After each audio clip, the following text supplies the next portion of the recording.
Hello, what's up? We're almost done with this. We're about probably 60% done with this. We're at the last scene. There hasn't been any crazy issues with this. I think for the most part, everything seems fine. Um, I do have to extend a couple of scenes. Unfortunately, I didn't have enough time to actually work with this today. I didn't have like free time during work, so where we left off is where we left off. So let's get started. Now we just gotta come up with dialogue. We don't really have to do any crazy sound effects. I have to go back later on into earlier in the video and add some more stuff though. But let's just finish what we got right now. Memory. Let's see.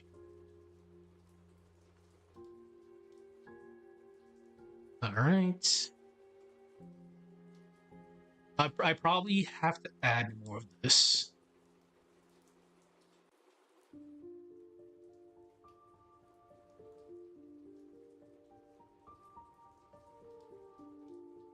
All right. I might have to do one more.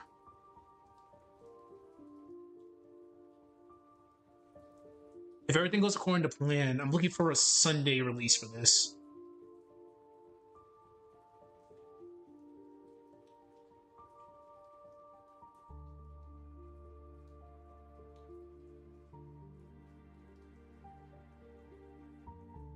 All right, let's see.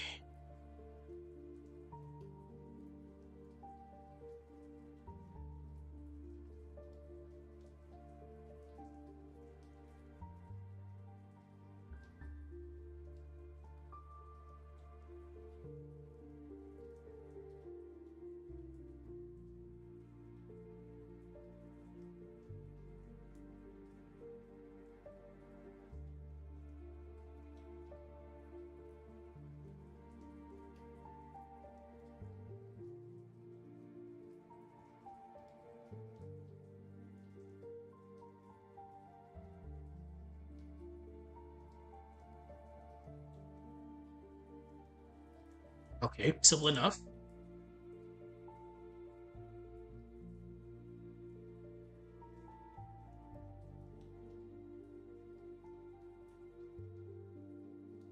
Let's see.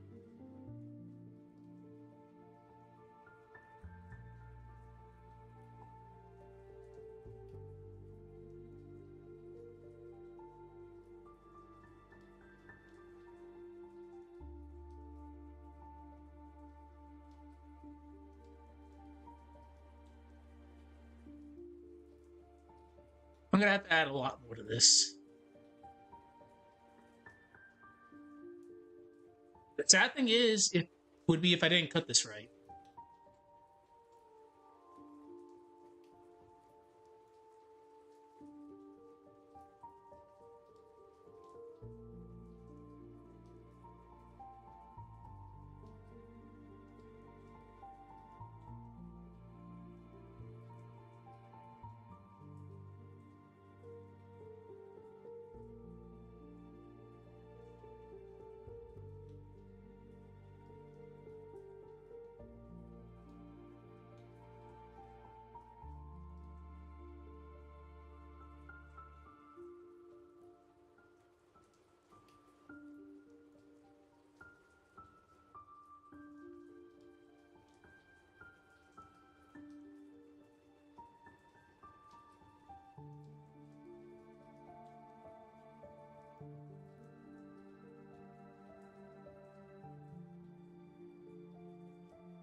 Let's see.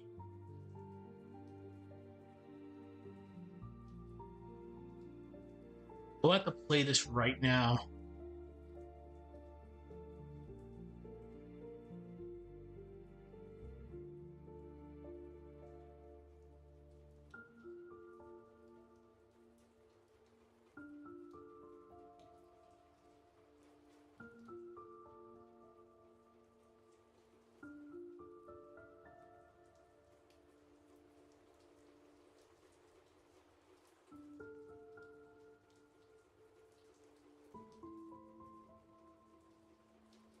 Okay. Let's see. Let's pause this.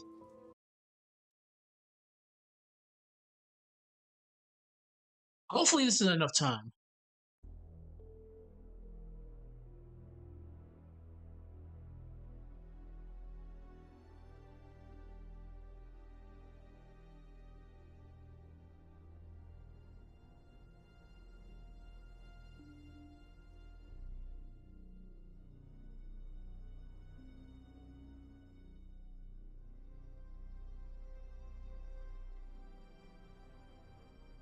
Ooh, hoo, hoo, hoo, hoo.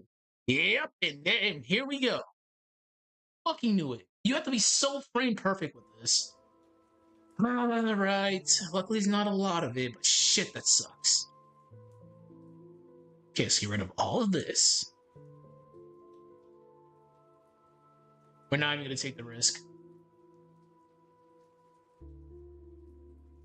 Yep, I see it right there. So which one was it? It was right here. Yep. We catch this early.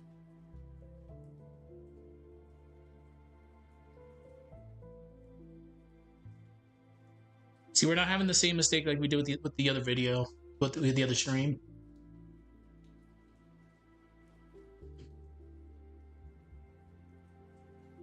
All right.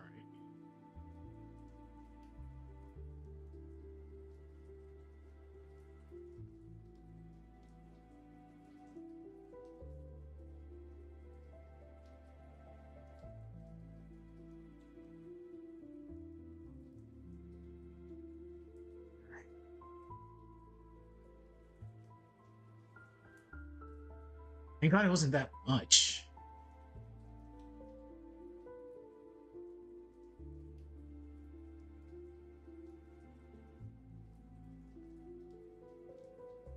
Oh yeah, I forgot to mention this.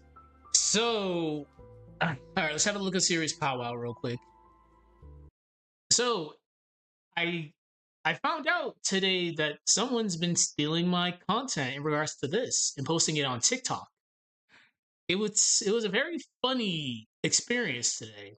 I'll keep this short and sweet. I was at work, minding my own business. We were just waiting to go to work because in the army, there's a fun saying called hurry up and wait. We were doing nothing, just waiting for instruction for like forever. But I digress. One of my buddies was on he was on his phone and I'm just like my own business, just chilling. Then I hear music. And I'm like, wait a minute, I recognize this music. I'm using this in a video. I'm using this for Golden Sun right now. I'm like, whoa, whoa. And wait, sure, wait. You're probably thinking, could have been just like any song. Like it is what it is. I'm like, no. This is a very oddly specific song.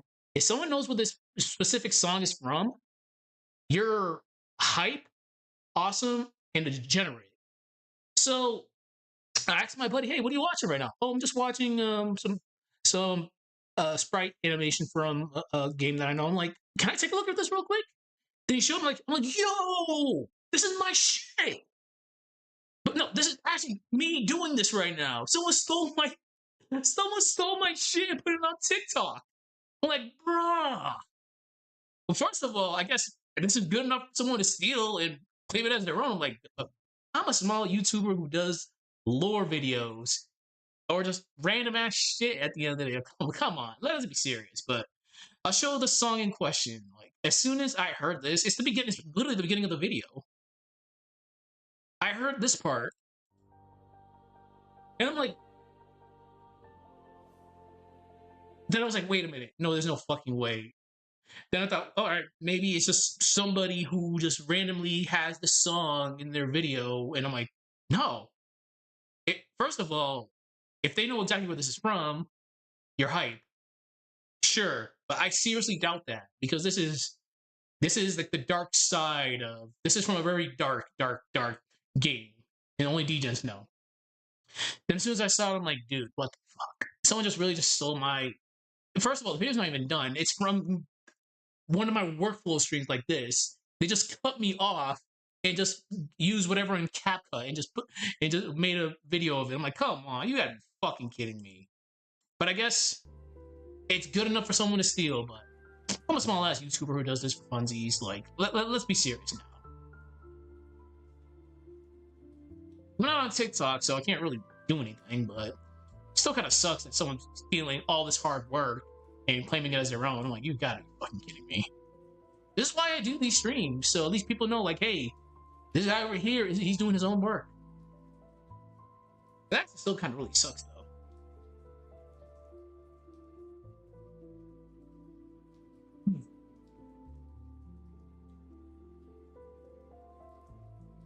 I might actually have to even bring back the, yeah, probably have to bring back the.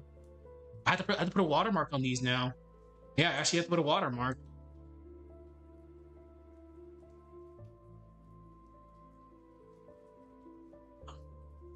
Yeah, I'll just.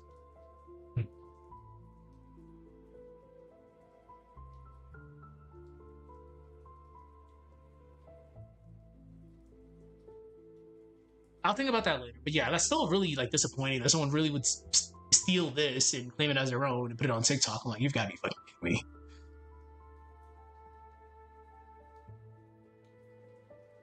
Okay. These are obviously a lot harder to prove because I'm not dubbing these like my other lore videos. So it would be very hard pressed and have a tough time to actually steal my shit on my lore videos because I'm the one dubbing them. But this I'm not dubbing, so it's like, oh, okay, it's fair game, I guess. So I probably will need to put my watermark on this.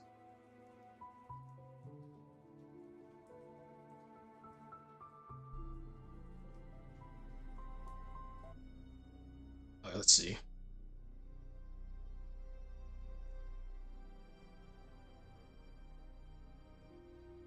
No way. Really? Wow. Okay, still have to do some more then. Wow. It's fine. I had to cut way more than I thought. Let's see. Like,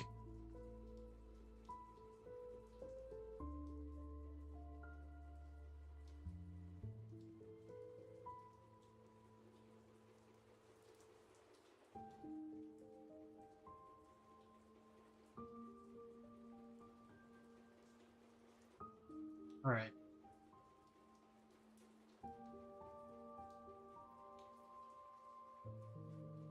Yeah. There's still more, as you can see.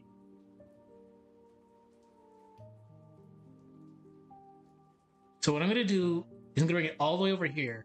We're gonna play it. Okay. One more time, just in case. Okay. So that should be enough. I'd be very mad if it's not.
Okay, we got it.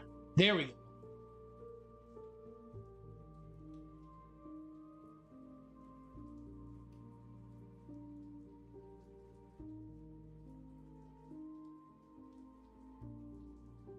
Hmm. Okay, so I still have to move these.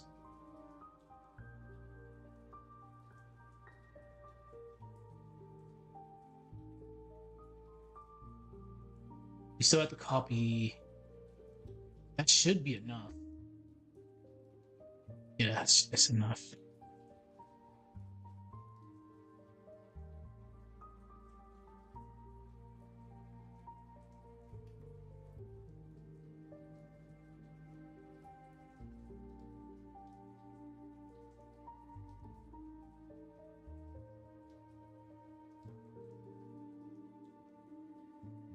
Okay.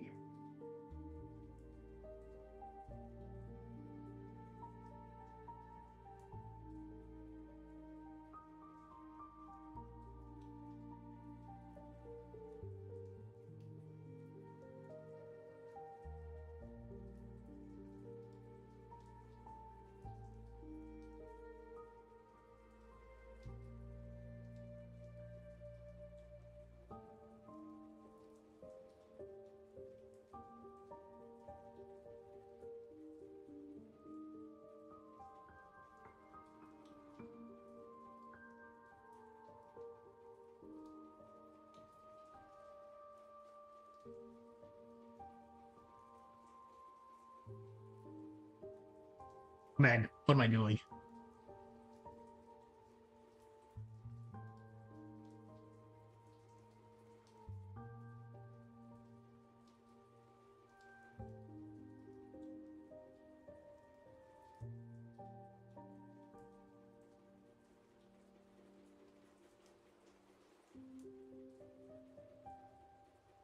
Let's see.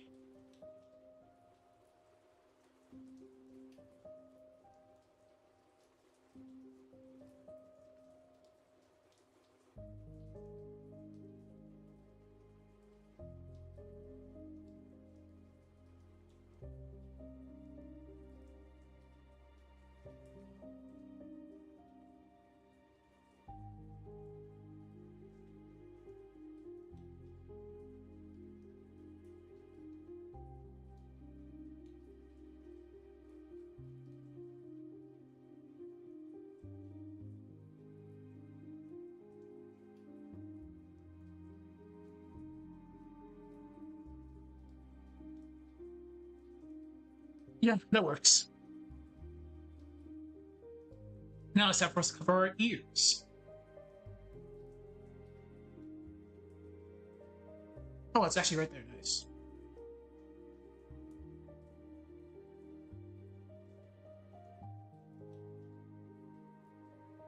I gotta copy that twice.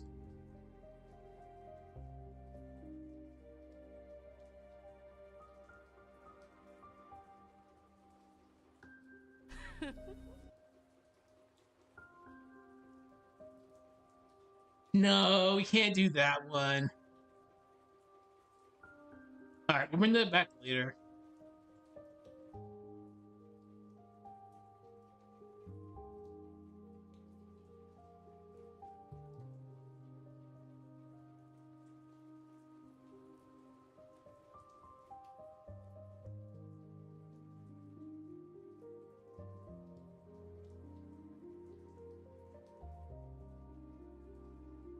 Hmm.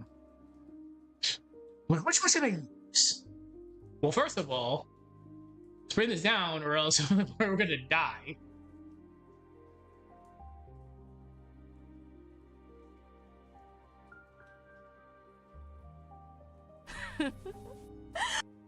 Yeah, yep, that one. Definitely that one. Holy shit, definitely that one. But we gotta put that one down a lot. Alright.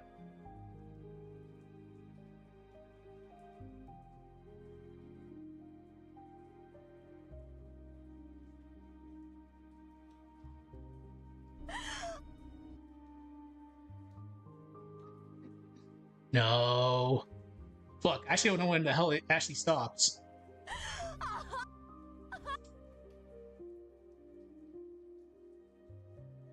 Let's see.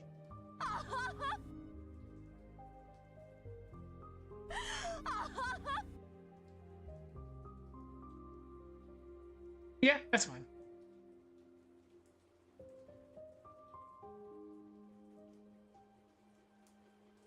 Okay, now the next part.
see.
Again, we're not turning her into an edgelord.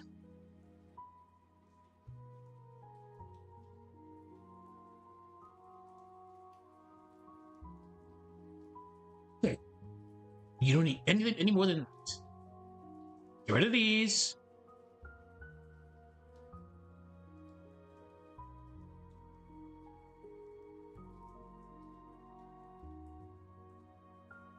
Who the fuck?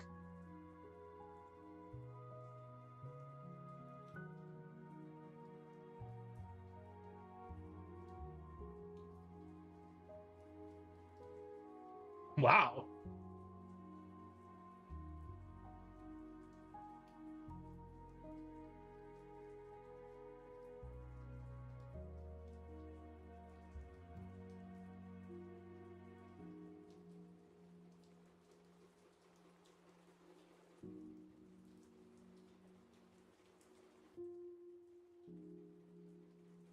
All right. Let's see what we got. Pause this. Hopefully everything comes good with this scene. There's only a couple of scenes left. But again, I'm so sad. Someone would steal this and claim it as their own. I'm like, damn, you see how many hours I have to spend to making like one scene? Damn. Days even.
Good.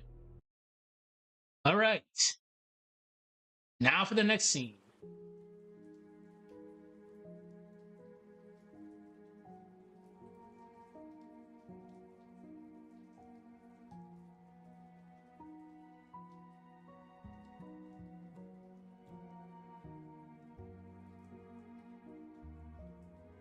All right, let's grab these.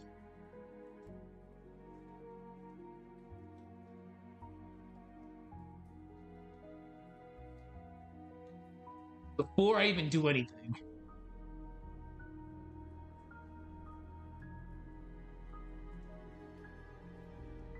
Okay, we're fine. We're not having any weird clipping shit happening.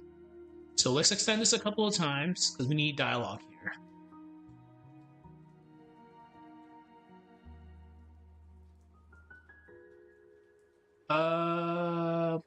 This should be good.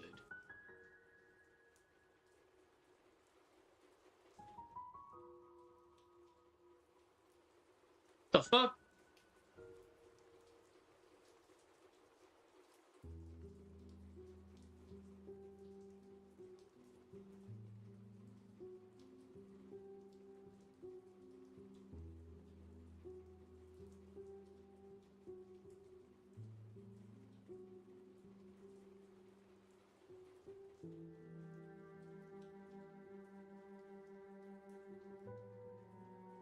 They do a funny here.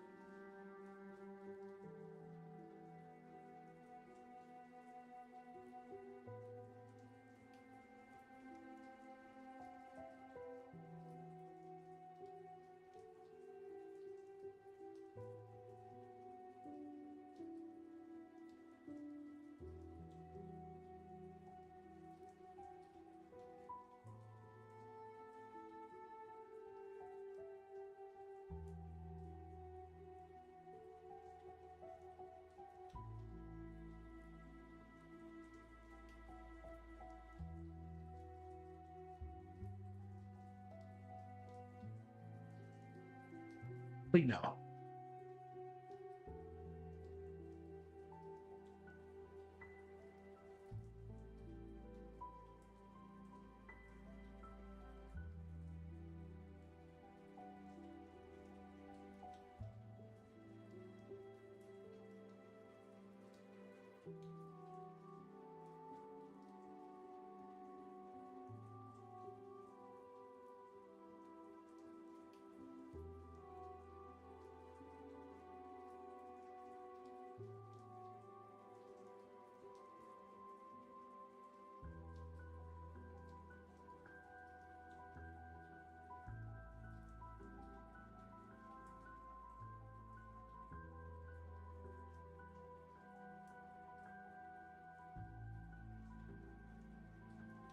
We're definitely gonna do a funny here.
Okay.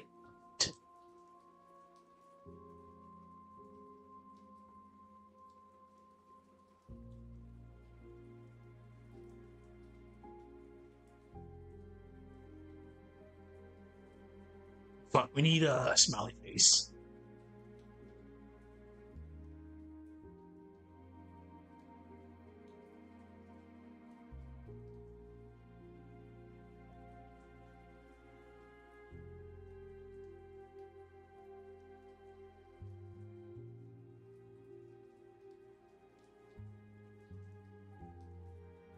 This was at fuck, what was the other size at? I gotta go back to this.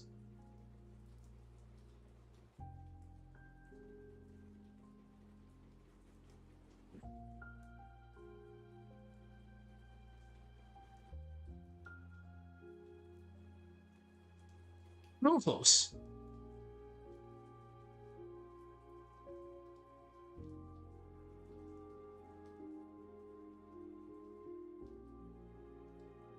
Right. We're definitely gonna do a little callback here.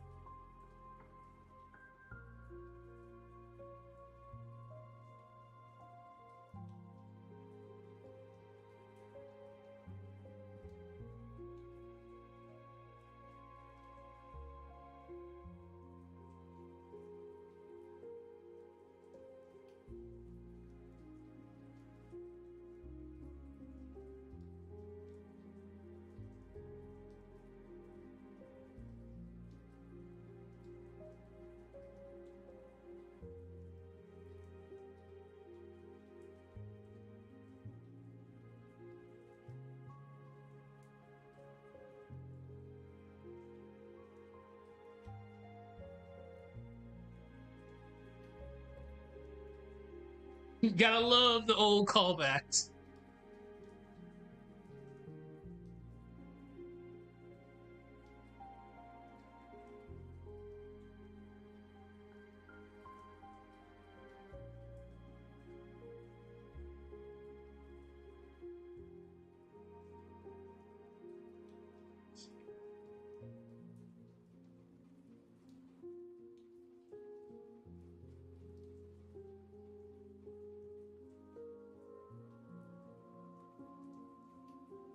Now we're good.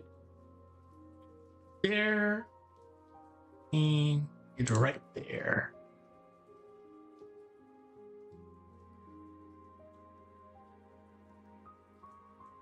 Now just trying to shrink this down a little bit. Okay, I just have to play everything out again.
But oh, oh yeah. Wow, I forgot.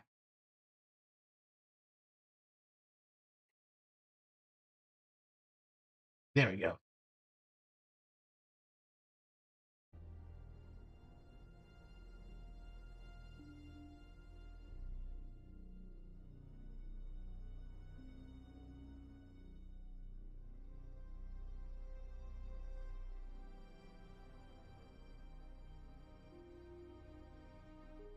Perfect. Callback works.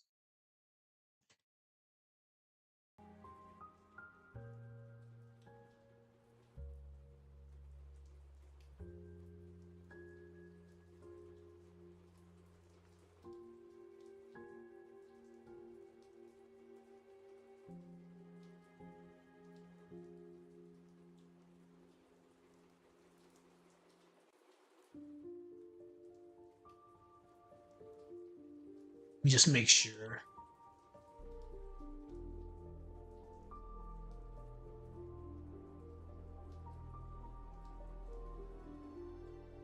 Okay, perfect.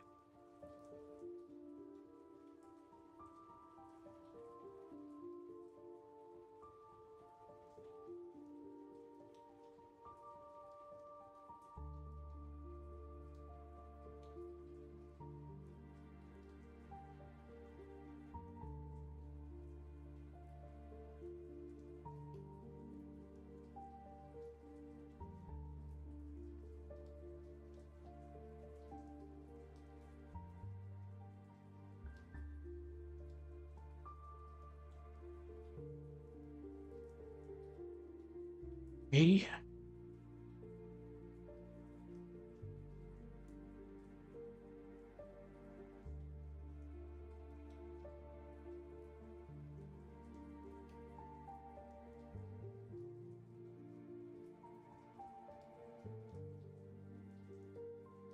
We're gonna have you yapping for a bit.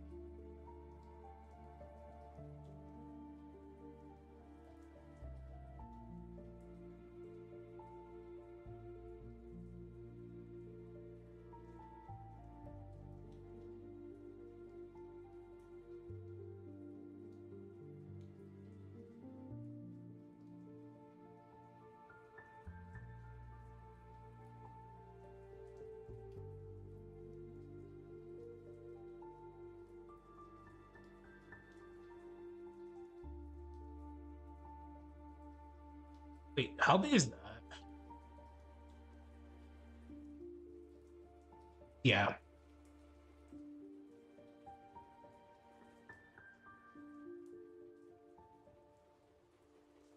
I just have to move these two.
You're gonna be yapping for a bit.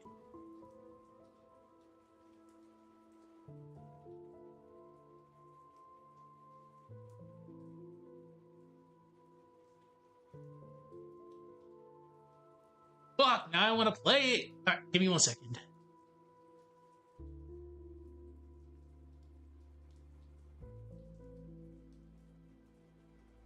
That's 70 fucking Sonic Cross World is $70. Damn! Oh, let that sink in.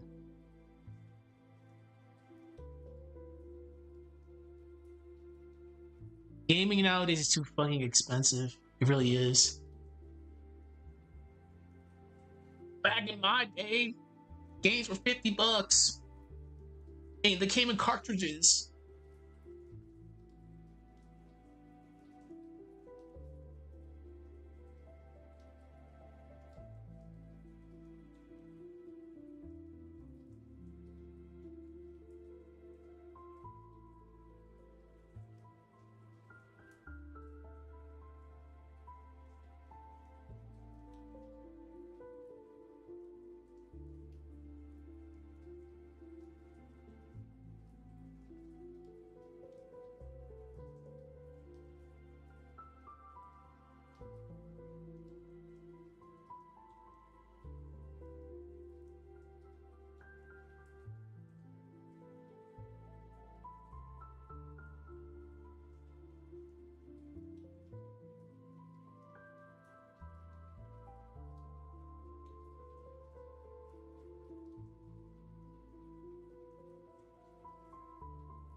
Okay.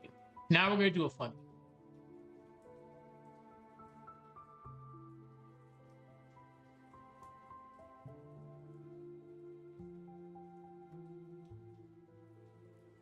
No.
Okay.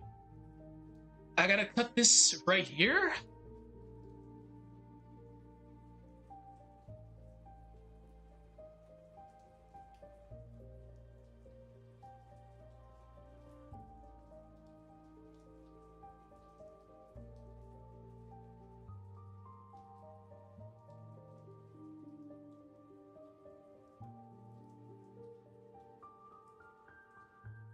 Okay.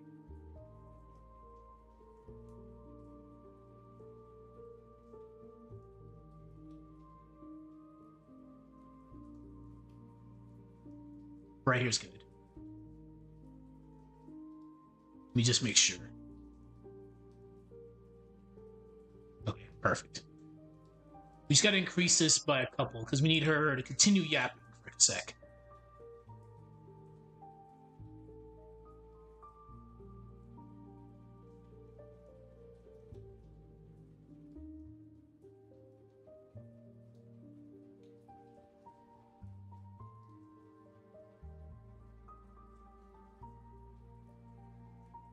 Oh, yeah. Okay, hold on.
Okay.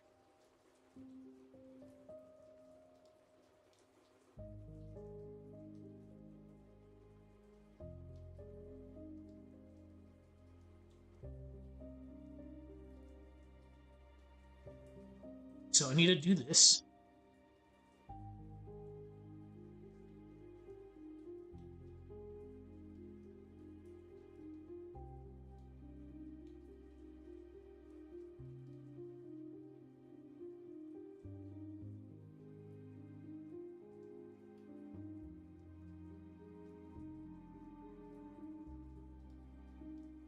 copy this again.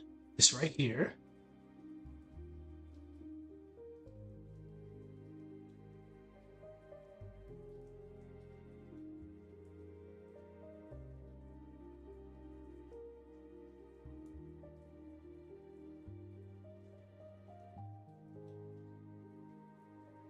You're gonna be a pain in the ass, aren't you?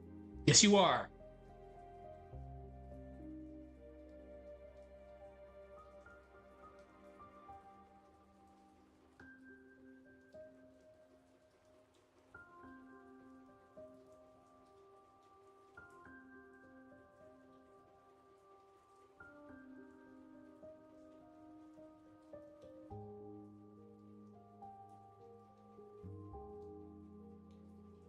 No, fuck.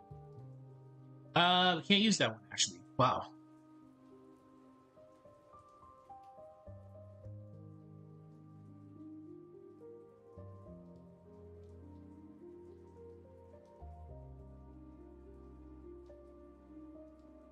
Okay, so we'll use that in a second. Let's keep having you yap for like a little bit.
Okay, so I have to be really careful right here. Let's move this again.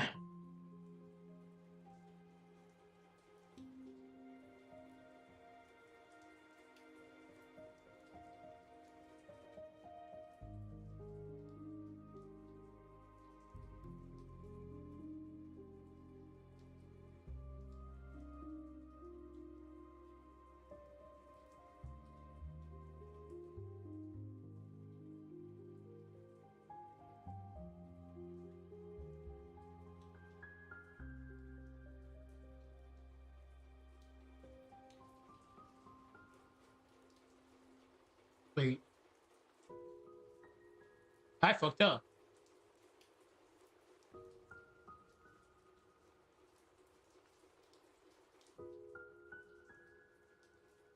These three.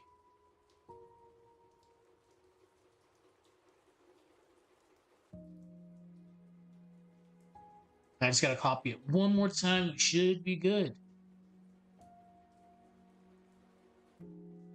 And I'll move that in a moment.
Extremely dark.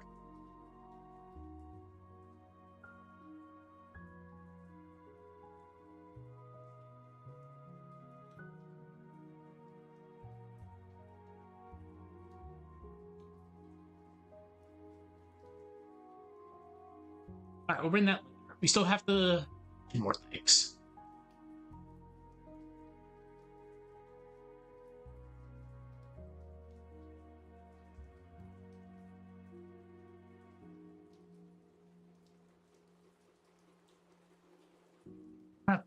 Oh yeah, like this is being edgy. You won't believe this. Someone stole my content and put it on TikTok and claimed it as their own. How does that work? So shocked that worked today. I'll tell the story again. Like this was hilarious. So I'm just chilling at work, minding my own business. We're not doing anything. A buddy of mine's on TikTok. I'm just chilling. Then I hear music. I'm like, I know this music. Yeah, I was like, wait, I know this music. Then I thought about it for a second. There's no way. Then I kept on hearing it. I'm like, I asked him, what are you watching right now? So, oh yeah, I'm on TikTok just watching some sprites from a game that I know. I'm like, can I see this real quick? And I'm like, oh my god. Someone actually came on here and took footage and put it on TikTok. I'm like, you've got to be fucking kidding me. And it was this section right here. Like as soon as I heard these 5 seconds, I was like, wait a minute, this sounds familiar.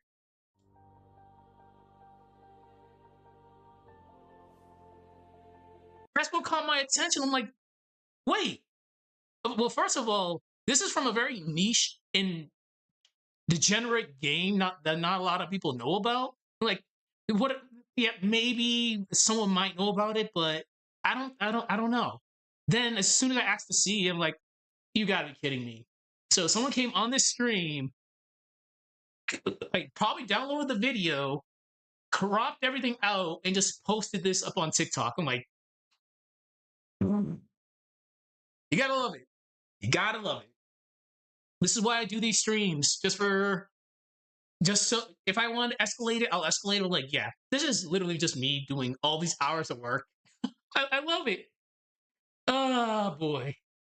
But it's actually kind of crazy. I'm like, wow, these first 5 seconds of this video was allowed me to know that someone's stealing my content. Let's be serious. Come on, guys.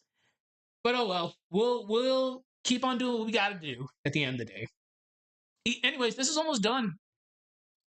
Mia section's done. I kind of went a little bit too crazy, but it's all good. Let's see. Now where were we? Okay. Let's see. I gotta actually figure out. I have an idea where I want to go about this, but we'll get there when we get there. So, those days, how nostalgic. They taught me a valuable lesson. The world is never on your side. No matter how hard you try, you can never find true happiness. We were all meant to suffer in life. Yeah, that's really edgy. Extremely edgy. Let's see. But oh, it seems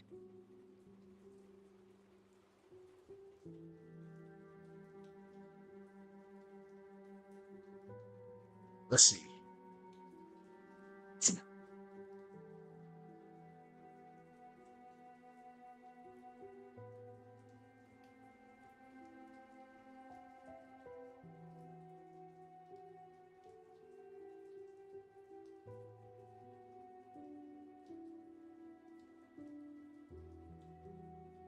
Okay. All right, we're gonna have a little fun. We had a little fun with the Satoru's callback earlier. Let's see.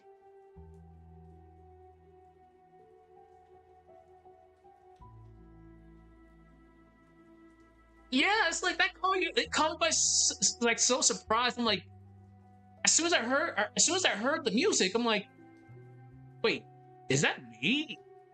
So I normally download my stuff, but I'm like, wait a minute, this video's not even done. It's not even on YouTube yet. Well, it's not even like fully on YouTube as a video.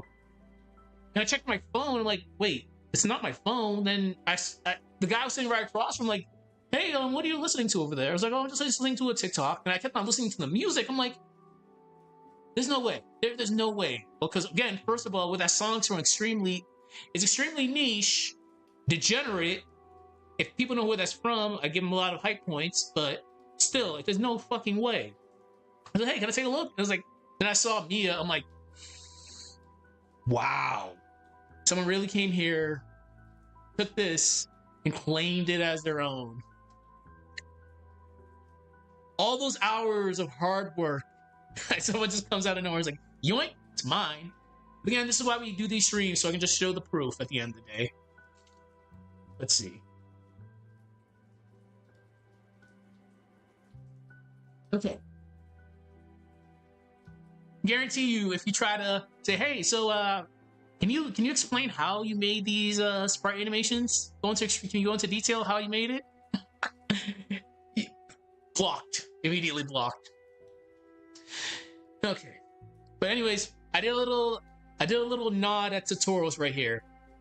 Obviously, this is the Venus Lighthouse thing. Now, where do you think you're going? Let's see. I said I wouldn't harm you, but I never said I would let you go.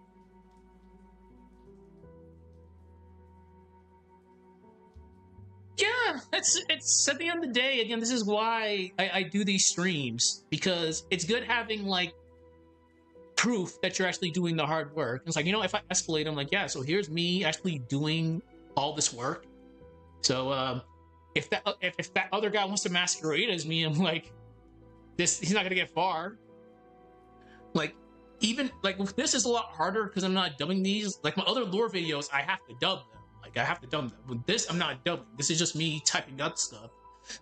So yeah, it's a lot easier for people just to steal stuff. But yeah, it does suck. But again, I have the proof right here. It's like, sure, you can post this on TikTok, but if I really, really wanted to escalate it, which I probably should just escalate it, I'm like, dude, what the fuck?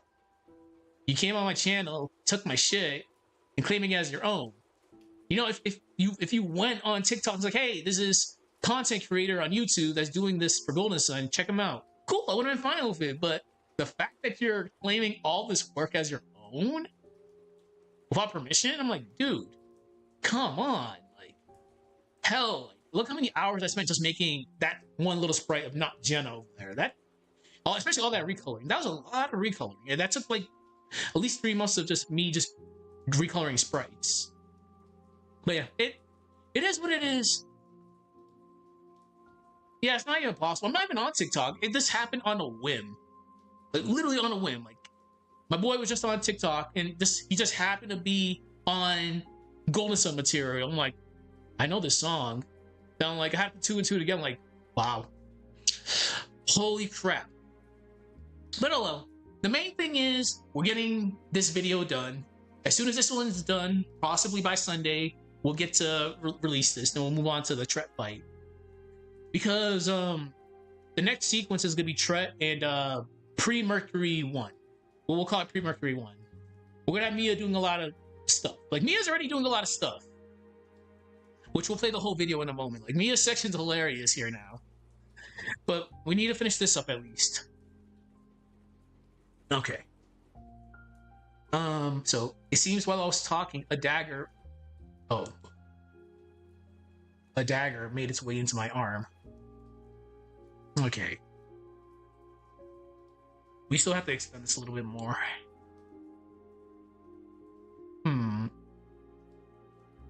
Okay. The thing that makes it kind of hard with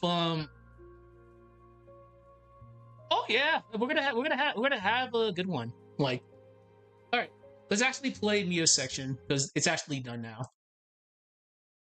Again, I just call her not Jenna just because it is Jenna, but it's not Jenna at the end of the day. But it's a lot easier just for me to keep track of things because normal Jenna is running around. Okay, well we'll play the whole thing because I actually was able to fix all of this.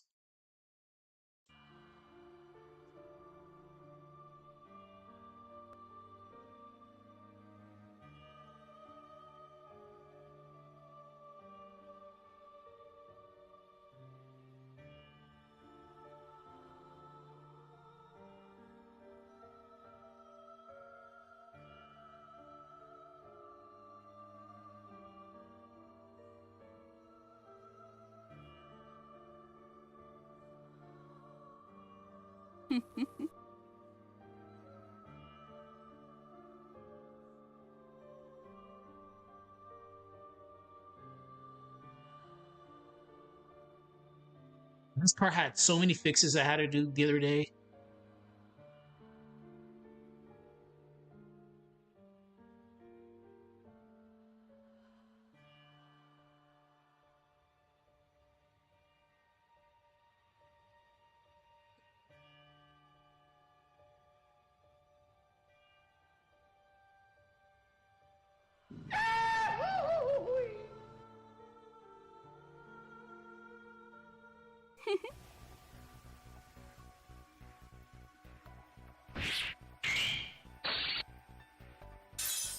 Gotta fix this later.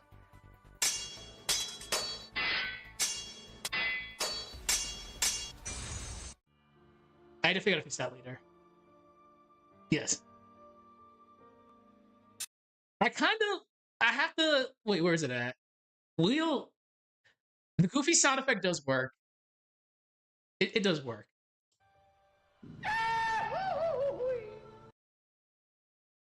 Definitely hard for me to keep a straight face with that. This part was pretty dark. I needed to make it not too dark, but you obviously get what this is going at.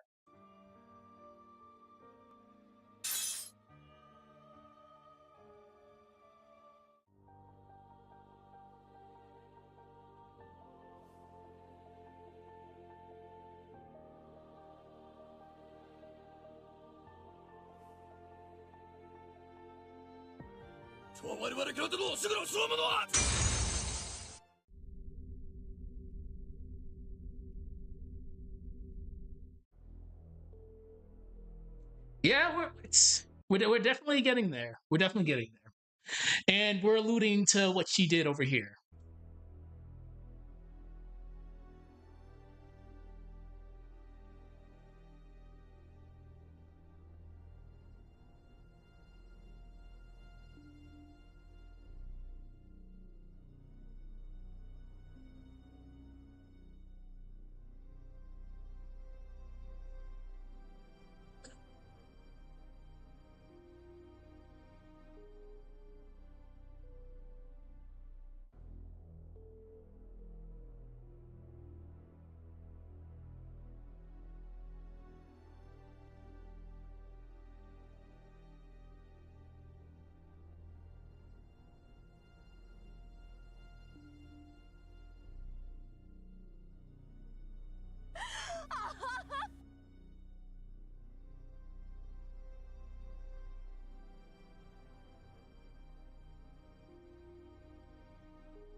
Yeah, like that's pretty dark, very dark. But I think definitely this section was pretty good because we had the shift from her being cuckoo for Cocoa Puffs to her being just normal.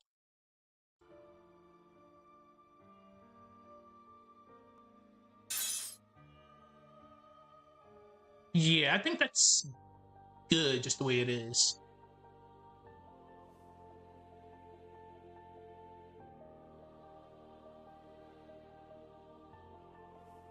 Then obviously the sneak attack's like, okay, fuck it. I'm just gonna. Yeah. I love how some ideas people have about the golden some characters in projects like this. It's because Mia gives, for example, Mia gives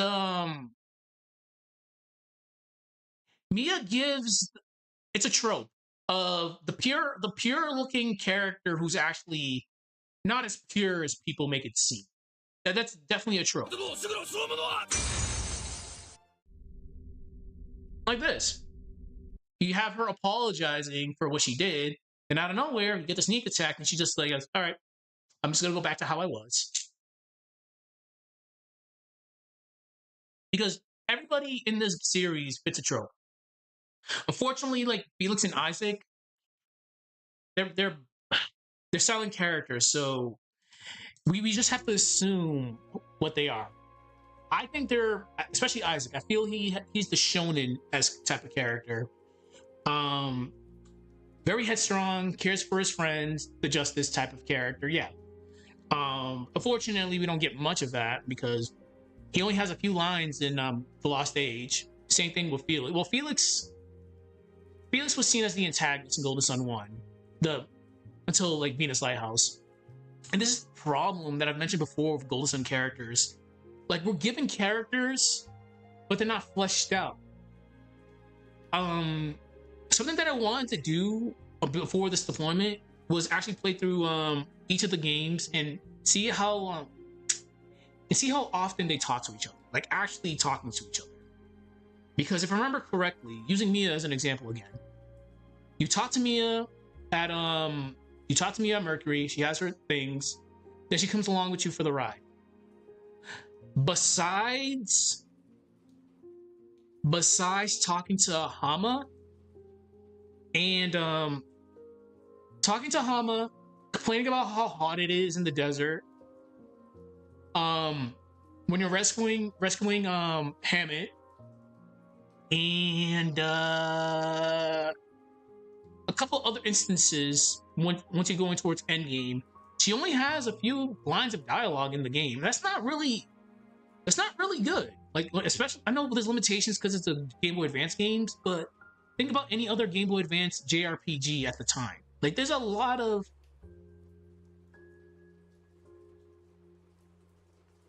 that's the thing. It's like, this is why, like, not obviously not to boast, but this is why, like, projects like the one that I'm doing gives you free reign of how you want to see characters. Like, obviously when you think of Garrett, he's the best friend. He's not as hot-headed as Tyrell. Like, I think they messed up with Tyrell because they made Tyrell too hot-headed, which is completely in contrast to Garrett. Garrett is like the lovable idiot. Like, the only time you ever see Garrett, exactly, your brain fills in the gaps. So carrying on what I was saying with Garrett, it's like Garrett, again, he is the vibe of the idiot, the lovable best friend. But you never see him like actually like blow up, like actually just get pissed off. The only time you ever see that happen is at the end of the game when he literally screams at Totoro and Minari, "You guys aren't going anywhere." That's the only time you ever see Garrett just like go off. And out of nowhere, and 30 years later in Dark Dawn, you see Tyrell's like just going like batshit crazy. Apparently, what he did to Patcher's place, taking the Sword Wing, and doing all the extra stuff, like everything in Dark Dawn pretty much happened because of Tyrell, like in the beginning, like Tyrell's antics. But Garrett was never like that, at least from what we've played. Like, we all know that Ivan fits the smart kid motif. He's the brains. Like, they even confirm in Dark Dawn that Ivan was a smart kid. Again, you don't really. I mentioned this before. The game can progress without Mia. She has a relationship with Alex, like a relationship with family, but that's pretty much it. You think that someone who's related to the antagonist would have more to say, but no. Again, this is where things like the game kind of falls down. Like, oh, Golden Sun's great. All the Golden Sun games, well, Dark Dawn, that's the eyes of the beholder, but everything is pretty much good besides like character development. Like, again, using Garrett as an example, Garrett mentioned that he didn't care what happened to Sue during that whole little sequence when we were heading to God, I can't remember that place. The mines. I can't remember that city's name. The water mines with those stupid statues. He said he didn't really care, but granted the situation, like they were always far behind. It's just like, yeah, I never saw Garrett as Outland Ruins. Yeah. Like he didn't care what happened to Sue. Like I admit, like back when I was a kid, I just said, I'm just gonna go. Then later on when I replayed the game, like, oh yeah, I should have probably went to go help the guy then. And it's like, all right, whatever. But yeah, I never saw Garrett as a hothead. If anything, that is Jenna in my book. She gets mad quite a bit often. Yeah, and that's the thing. It's like fire adepts are because of Dark Dawn are made to be as hotheads. I remember correctly. Tyrell did say that it's kind of their thing. I'm like, I don't know about that, dude. I don't know. I don't know. Like we've seen Jenna just get absolutely ticked off like a lot. Like we've seen it happen. It was alluded to in the elemental chamber room. When if you keep on saying no to her request for you to get to elemental stars, she tells you, "Don't make me ask you again." I'm like, oh, okay. So she's that type of character. Let's see what else. Damn it! This is what this is where I feel like we should have had more like interactions with people, like Shiba, for example. During the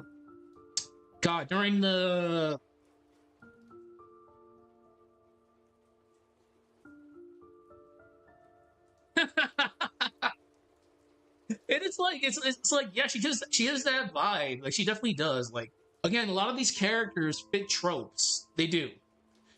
But like I was saying with Shiba, like during the trial, you saw how Shiba is. Shiba is very passionate. Like she has her instances where she's sassy. Like that's fine. Like, I'm fine with Shiba being sassy. Like Mawapa and his crew were being extremely like, and I quote, sexist. They were being sexist. Oh, a girl being a hero? Hell no.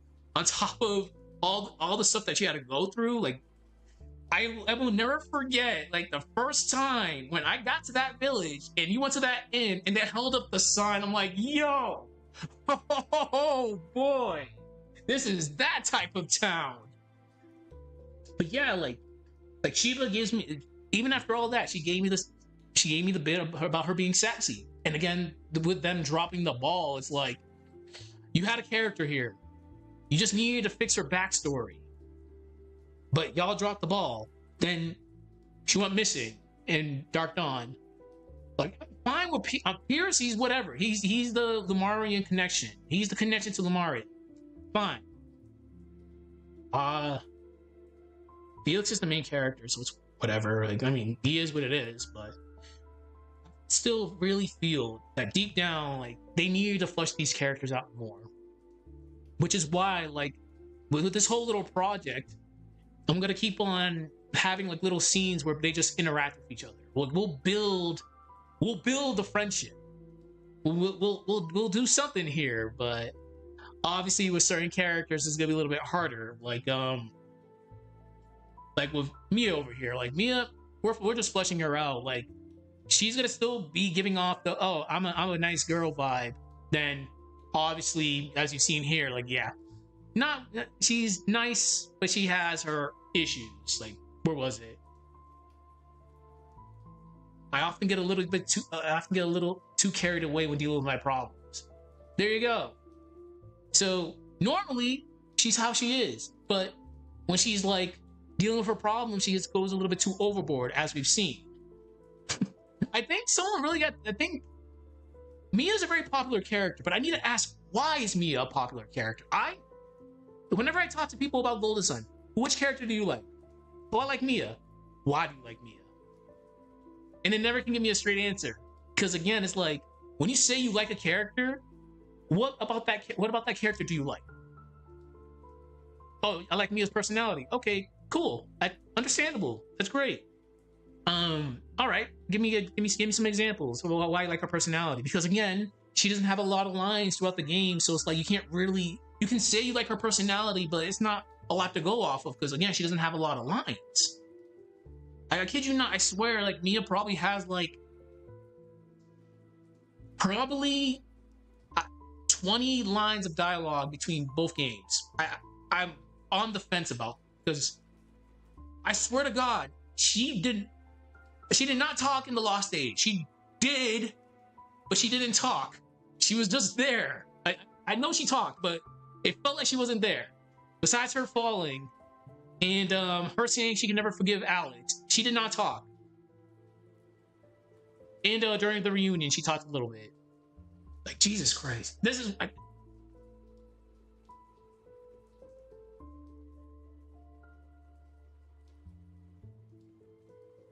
That's a weird accent as an example, yep. Yeah, like, that's fine. Like, it's good that the fandom wants to give their own takes on certain characters. This is why like this is such a beloved franchise. Like it's great. People, do not steal shit from other creators. That's just super toxic. And it takes away from me because I was shocked. I'm like, all right, whatever. I'm still gonna keep on doing what I'm doing. But yeah, like even like with not Jenna over here, I still need to like sure she's relatively edgy right now. I'm like not denying it, but I'm just making her like pretty pissed off because the plot reasons. Like obviously we've seen in my last video what happened, but like we'll play what's going on right here. I actually need to play this because I've been talking for like a few minutes. Let's see. Where was it? All right, we'll start up again. I did write a lot.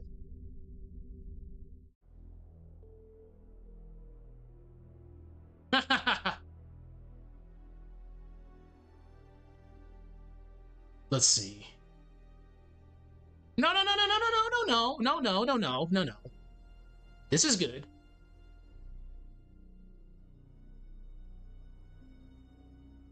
Lex, I'm not gonna harm you. What did you see? When I arrived at the ambush area, I didn't find our guys.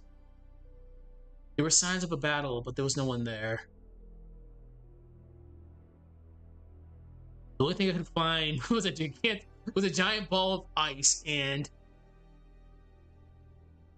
what was there? There were two very large snowmen. They were human-sized snowmen.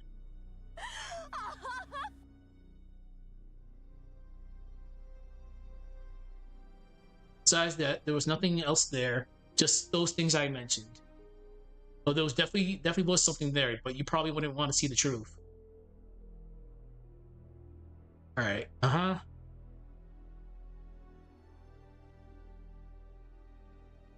We're very happy this works right here. Very, very happy with this.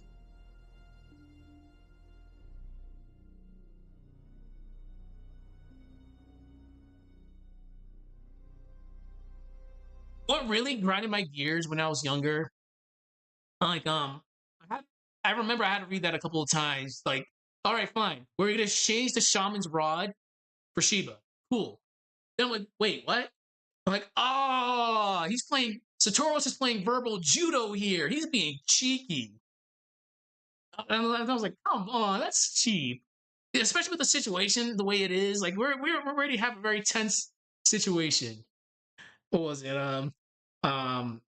Yeah, I said we said we wouldn't harm her. We never said we'd let her go. I'm like, you gotta be kidding me.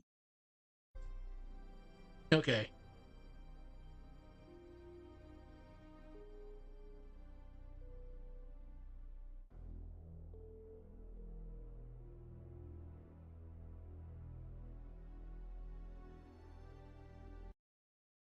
Oh yeah, music's.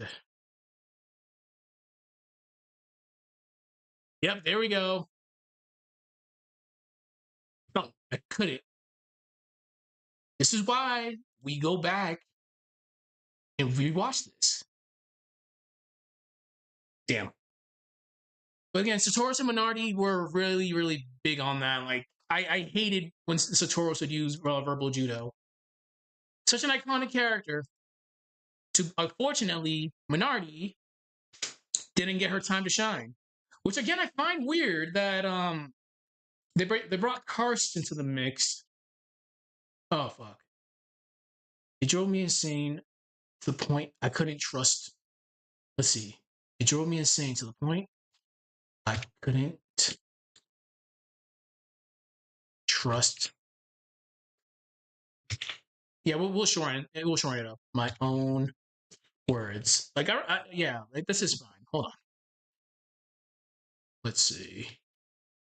Let me read this one more time.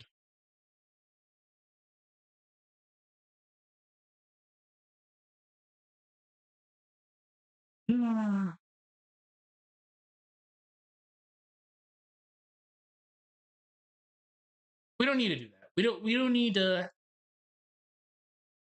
do that. That's perfectly fine right there. So let me actually extend this again. Okay, perfect.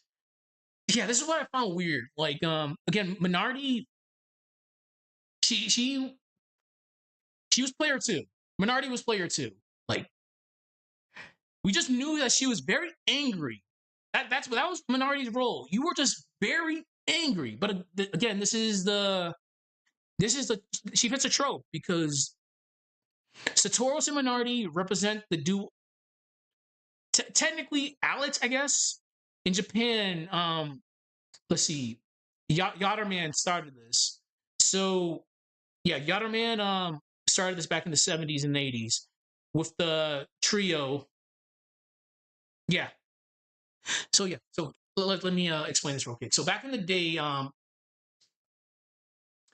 the company that made Speed Racer, like old school, actually old school Speed Racer, Tatsunoko, they had a series called Yatterman that came out in the 70s and 80s. So in Yatterman, the villains were a female named Doronjo, and she had two subordinates with her.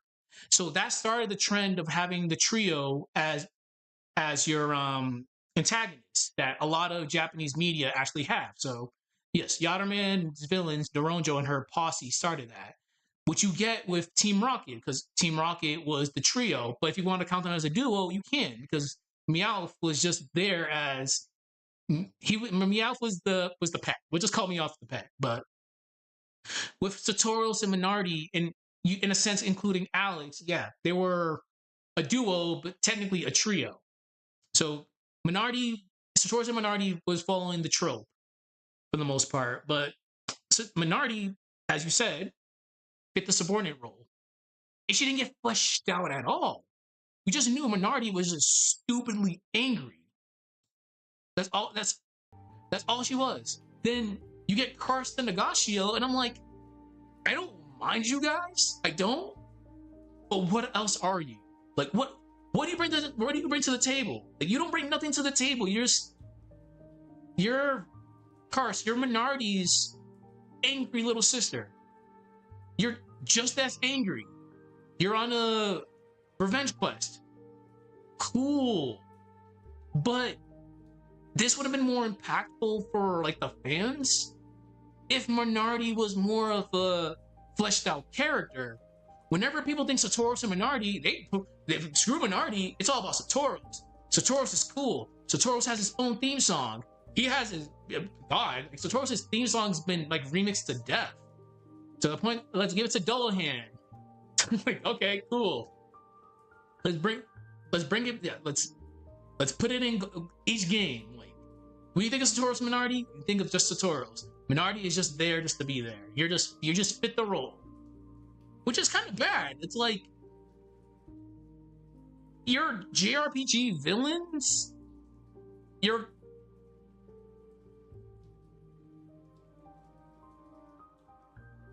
Yeah. Here's the thing. Agatio, he may be the weakest, but in battle, he's a jerk. That stupid cage. That stupid cage in that one move that stuns you. That shoulder charge move, whatever it's called. I can't remember. It's been a bit. And obviously Rising Dragon. Like when it came to Unga Bunga, wow. Yeah, when he hits you, it's gonna hurt. Like I give him that. Like in battle, yeah, like you're kind of scary. Besides Karst being able to like one shot you, which happened more times than it probably should have with me. But this is again where I feel like Golden Sun kind of slipped the pooch a little bit. Like we've discussed GLaDOS and Chalice a lot. Obviously, GLaDOS and Chalice were just terrible villains. Like Dark Dawn doesn't exist. We'll just say, for argument's sake, Dark Dawn doesn't exist because just the way things just panned out. Damn. I think the biggest smack in the face to me, to be honest with you, is just that final fight before the Chimera. Oh, we're Dark Adepts. Cool. All right, let's fight. Oh, this is the same fight as before. Wow. So what was up with this buildup? You guys are just, you guys are levitating above me right now. Holy shit. Let's go. Okay, no, it's just the rehash of the original fight that we had. They were. But at least, at least Agashio and Karst had something going from them. They're not as iconic. I'm not even gonna say iconic as Satoru and Minardi, because again, Minardi got pushed aside. They're not as iconic as Satoru's party, because again, it's Satoru's party at the end of the day. But they had stuff going for them. Like, hell, I think yeah, Karst was the first time you actually saw, like, it was the Jin Blast. The Jin Blast. I think she was she was the first one to use that. Yeah, the Jin Blast. It's like, oh, you did what now? Wow, my Jin are on. They're, oh wow, that's scary. Then obviously later on we get the Jin Storm. Like, wow, this hurts. What's the meme? Cruel ruin. The Jin Storm. Cruel ruin. Oh wow, damn, I'm dead. So yeah, Karst and Nagashio gave us some pretty iconic things. They succeeded in what Satoru and Minardi couldn't do, even though it was some shenanigans at Jupiter Lighthouse. It was definitely shenanigans, of course. They laid the very convenient trap. Like, there's no reason, from a design purpose, there's no reason why that trap was there in the first place. That was just for plot purposes only, that trap. But they got Mia, but Garrett wanted to be the hero. I mean, sure, I'm pretty sure she would have been okay, but it'd been kind of a pain in the ass to actually get back up. But obviously they succeeded where the duo didn't succeed. Was Satoru and Minardi didn't succeed. They beat Isaac. They beat Isaac on a technicality. That's what it was. On two technicalities, because first of all, no, 2.5 technicalities. We'll call it that. 2.5 technicalities, because first of all, just the way the game is and how the transfer system is, you're not going to get Isaac and Ivan at their best stats. God, I remember I gave up trying to transfer data for the gold file back in the day. I know I gave up because that was just too much characters. I just gave up. Now, fuck it, I'm just going to play the game. It is what it is. So as soon as I get Isaac's party in the reunion, I saw the way their Jins were like set up. I'm like, whoa, this is crazy. No wonder you lost, Isaac. But no, we'll assume, just for argument's sake, that Isaac's party was actually properly set up. Given how this usually works, they probably had their Jins set up with their class. Because this isn't the first time a JRPG has actually done this, where you can transfer data from one game to the sequel. Tales of Symphonia did that. So you get characters at predetermined levels in the second game. Like Lloyd's party, you get them at level 50 if you didn't transfer data, which is fine. Isaac's party, you get them at end game level, just the Jins are all over the place unless you transfer data. So carrying on, that's one technicality. The second technicality was you get Isaac and Ivan versus Karst and Nagashio. I spent like 3 days struggling at the gold password as a kid, LOL. Yeah, I did too. I wrote everything down, but it's just that one character, and it's like, I got the game in my hands. I just want to play it. I'm like, I just can't do this anymore. Let me just play the game. If it's that bad, it's that bad. But yeah, I just gave up. So carrying on with the technicalities, like you get Isaac and Ivan. Yeah, it's not the best. Oh, funny enough, I have Isaac and Ivan right next to each other right here. So that's not the best part. That's just asking to die, because Ivan is not Karis. Ivan can't heal unless he has. Yeah, Ivan cannot heal. So you're fighting a very bad fight. Like Isaac's putting in work, because at least Isaac can heal. So yeah, like it was gonna be a losing fight. Definitely gonna be a losing fight. Then the technicality is like, yeah, you laid a trap for them. You got two of them, so it's two on two. Fine, that's fine and dandy. But I know you two would have been at a disadvantage, but still, like, yeah. If it was, let's say Isaac and Mia. Yeah, we have a better shot here than Isaac and Ivan, because at least Mia can heal and Mia can fight. Like, Ivan is just he fits his thing. He's a kid. He can fight, but he can't take hits. That, unfortunately, if it was Isaac and Gary, that's better odds because we're unga bunga. But eventually you're gonna have to heal. But Isaac and Garrett sounds a lot better than Isaac and Ivan, or in Isaac and Mia. It's just Isaac just really just got very bad circumstances. But again, due to technicalities, Carson Nagashio did beat Isaac. Was it fair? No, but even they said it. Oh, would you guys have been crying foul if it was 4-on-2? I'm like, no, you can't do that. You can't play that card because you're JRPG villains. You cannot break the meta because JRPG villains don't care about being outnumbered. They don't care in Final Fantasy. They didn't care in Golden Sun 1. And they sure the hell don't care in Tales games. You are a JRPG villain. You know what's at stake here. You two wanted to break the meta and be like, yeah, you guys it would have been 4-on-2. And lo and behold, like 10 minutes later, they tried some more shenanigans on the area with Piers and Felix. Well, Piers and Felix is like, I kid you not. During that sequence right there, it's scary just because sure, Felix can heal, Piers can heal. But yeah, it's not in their favor. Because Felix is good. Felix is very good. Piers hits hard. But those two together by themselves, they just don't mix well, in my opinion. So whenever that battle starts, I'm just on the defensive. I'm like, damn,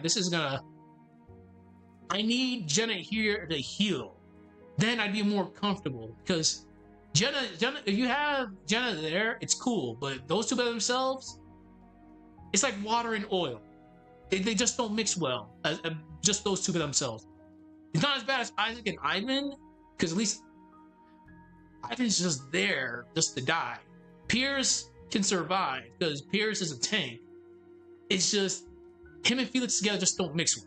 It's water and oil. Funny enough. Yeah, there we go. Oil comes from the earth. There you go. good analogy right there. But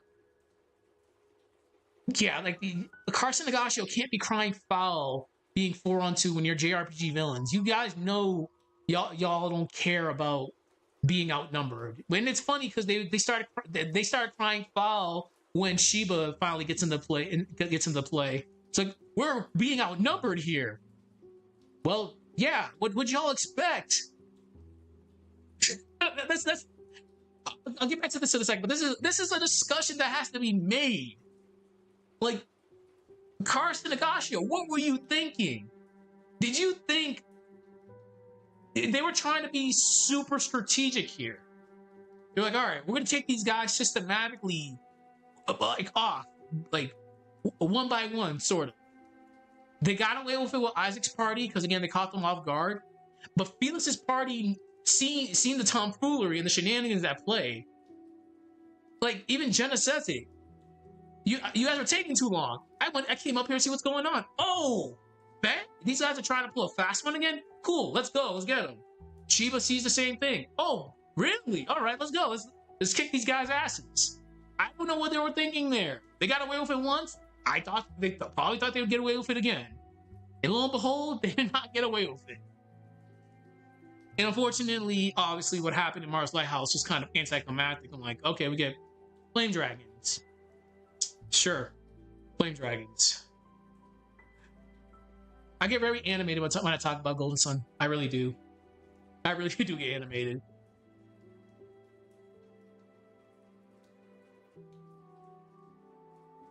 Yeah, they were. That's their thing. They were trying to pull shenanigans, which again, it only worked.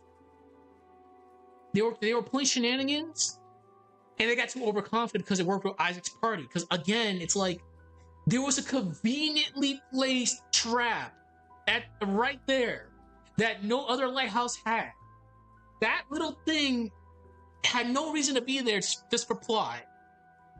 Because if you think about it, they're losing the fight regardless of Isaac's party. They're losing that fight because Isaac's party is very busted.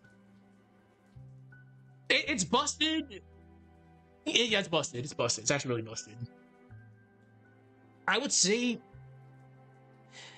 if I put those two parties against each other, Isaac's party and Felix's party, I would confidently say that Isaac's party would probably win. It'd be like it'd be close, but Isaac's party would edge them out just because the weak link would be Sheba, because as we know, Sheba just can't take a hit. Like Sheba's just going down. Like of course Isaac has Ivan, but Ivan survives a lot longer than Sheba does. So, and when it comes to healing, like Jenna can carry. Like Jenna in the Lost Age is just, she's a very, very, very good character. It's like if anybody goes down, if Felix goes down, if Pierce goes down, I'm like, at least I got Jenna up. She can't revive, sort of, but she can at least carry a little bit. Like she's good. I'm good. I'm comfortable having Jenna there. And obviously, and on Isaac's side of things, yeah, sure, Mia, when you get hit, it hurts, but her healing supplements that. Like her healing is just wow. Like wish well, pure wish. Like, yeah, let's go. Just keep on healing me, Mia. Let's go. So if you ever put those two parties against each other, yeah, this party's gonna win it. It'll be close, but Sheba being the weak link here. And yeah, and that's unfortunate that the fight at Jupiter happened the way it did. Like Carson and Agashio, they were just doing shenanigans, and it worked because you had a conveniently placed trap there.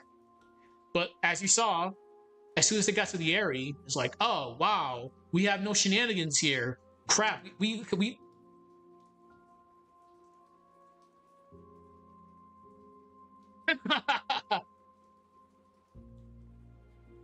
yeah, like I agree. Yeah, like hell, like Jenna's, yeah, I feel like Jenna is like she's like the jack of all trades, master of none. Like she can do damage. She has her defense isn't bad. She has good synergy, and she has good healing abilities. Like she's she's a jack of all trades. Like she's fine. It's just Mia just excels at pure healing. Sure, when it comes, like I said, when Mia gets hit, it's gonna hurt a little bit, but her healing can supplement that. Like she gets hit hard. Like, oh man, this hurt. Okay, I just gained like 75% of that back. Okay, let's continue the fight. And obviously, if you go like with pure Jin placement, like actually just having them set up with their elemental Jins, her Jins are great. Like Shade, I love you, Shade. Shade has come in so clutch throughout the years. I'm like, damn, this is gonna suck. Oh, hey, let me put Shade, do your thing. Okay, all right, this is not gonna suck after all. But let's see. Yeah, and again, Felix's side is kind of like Felix's side is very strange because again, Isaac and Felix are carbon copies of each other. It's just Felix has more attack at the end. But if I had to put them like neck and neck together, like it's not that big of a difference. It's just again, Felix just has a little bit more attack than Isaac.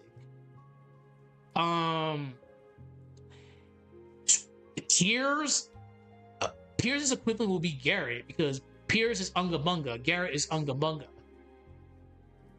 It's just Pierce is able to heal. Garrett's not able to heal. So yeah, it's kind of a weird situation with those two. When it comes to like pure damage, if I remember correctly, Garrett does kind of have more damage than Pierce does. I'd have to look back into it. It's been a bit, but it's weird with those two. Again, Garrett can't heal, but Garrett can take hits. Pierce can heal. Pierce can damage, but I feel like Pierce's defenses are a little bit weaker than Garrett. It's weird with those two. Like they're so like neck and neck. Like Felix and Isaac neck and neck. Garrett and Pierce neck and neck. It's once you get into like the other characters, that's where like yeah, Yeah, that's where it is. Like, besides Isaac being able to heal and revive, yeah, besides Isaac being able to heal himself, it's like, yeah, oh yeah, you have 3 healers. So Felix, Jenna, and Piers. There's your healers right there. You have 3 healers compared to Isaac's 2 healers. So each party excels in one certain area. It's when, again, once you get to these other characters, that's where it kind of goes like off the rails. Like, put Ivan and Sheba together. Ivan lives, Sheba dies. There's no denying it. You have to specifically set up Sheba in a way that she has more HP and she has more defense. Ivan, sure, I know what I'm getting myself into in regards to Ivan. I've always found that if you're at the point where you need to use Isaac heal, things have gotten really, really wrong. Yeah. Isaac, to be honest, if he has to heal, yeah, something's wrong. But yeah, revives is fine because yeah, that's like, oh hey, I have revives for days. Let's go. But anyways, yeah, like I was saying, Ivan, I'm comfortable. I know Ivan's gonna get hit hard, but I'm comfortable enough that I know he's gonna survive, but just barely compared to Sheba. Fine. It's like if I get hit by Cruel Ruin, yeah, rip Sheba, good games. I'll see you in like. I hope I can revive you so you can try to help. At least Ivan, I know, yeah, he'll probably survive. He'll probably survive it more than Sheba can. And obviously, like we've talked about with Jenna being the best of all worlds, like she's a great character. Like she doesn't excel in she doesn't excel in just one category. She's good in like almost every category. She can attack, she can heal, she has good synergy, she can take hits, and her stats are pretty much. She has relatively good stats. And her class is not bad. Like her default class is actually really good. It's a really, really good class. And the fact that she, some of her, like, there's just the fact she has access to swords, like to Symphony's Edge. Oh my god, like that is such, it is the best weapon for her. Like whenever I'm playing, I'm like, yeah, you're getting this. This weapon is yours. Your name is engraved on this weapon. Like that is her weapon. Which, yeah, this gets so hard. I don't do death battles at all because, again, there's a lot of things that comes into play here, but definitely it's a close fight between this. If both parties go against each other, it's just I feel like Isaac's party just edges them out just because of certain things that are beyond their control. Like Sheba and Ivan are just the big things right there. Just they'll be down. Felix's party will be down a party member fast compared to Isaac's party. And again, this is funny that the game had the versus system. Like I've seen some crazy stuff in the versus system. I've seen party versus party. It's hilarious. It's really bad. But if we put like the Dark Dawn squad, we can't, because you can't put the Dark Dawn squad because it's like, well, all right, we'll have the front row. We'll say the front row is Matthew, Karis, Tyrell, Reef. They're dead. They're dead. They're like literally dead. Like they're no. Because Reef is not his mom. Reef is definitely not his mom. Karis, I've beaten Dark Dawn was Karis solo. Karis is a good character. It's just, it's her stats just aren't the best, but she's decent enough that I'd feel more comfortable having Jenna by herself than Karis by herself. But that's not saying I wouldn't be fine with Karis by herself. It's just Jenna is like, you're cool. Karis, you're scary, but we can work. And Matthew obviously is just Matthew. It's just that. The back row is where things get weird with Matthew's party, because Kimi is a very gimmicky character. Like her Miko classes, I like that Miko class. That Miko class is cool. Like there's some cool stuff that she has. But her as a lead, no. No. You are support, and you're gonna stay as support. Yolio being Unga Bunga, sure, whatever. Amity, yeah, you're there. Then save the worst for last, because gimmicks. I said Himi was gimmicky. No, Savetta, you're just. Let me drink some alcohol because I'm gonna need this. I'm definitely gonna need this because I'm about to go in. I'm really gonna go in on that character. I never thought I'd say this, but a character like Savetta takes the fun out of strategy in like RPGs. I can't believe I'm actually saying that, but it's like, what fault do you have as a character? First of all, you're very busted in every single area. Your stats are like, yeah. Requirement, yeah, I need it because I'm about to go in. I'm really about to go in. Because you, as a character, your stats are just amazing. Just in human form. It's like, you have no faults as a character. First of all, you can heal. Okay, sure. Karis can heal too. Yeah, Karis' stats are kind of like not the best compared to you, but okay, so you can heal. All right. You have your own class of weapons.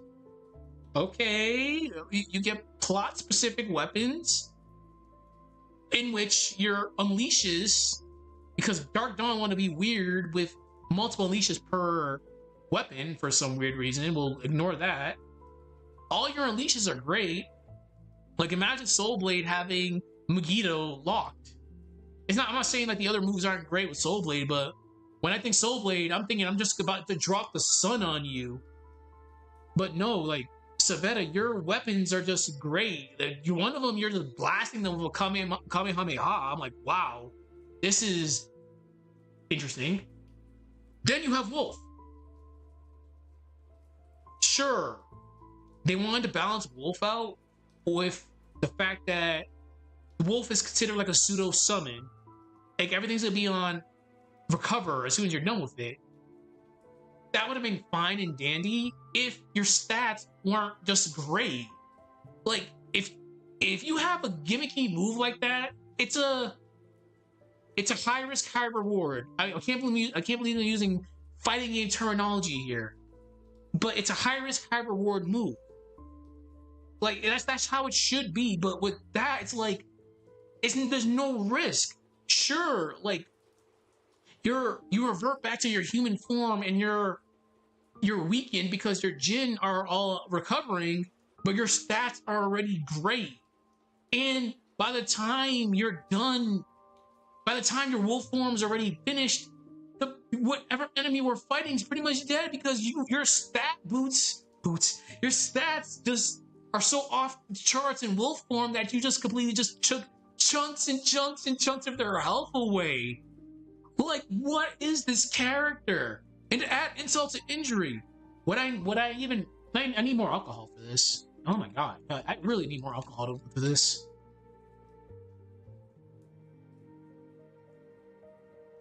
And again, I would be more sympathetic with that if Camelot or whoever designed your just balancing in general didn't forget that you're able to get wolf form buffs without transforming into wolf.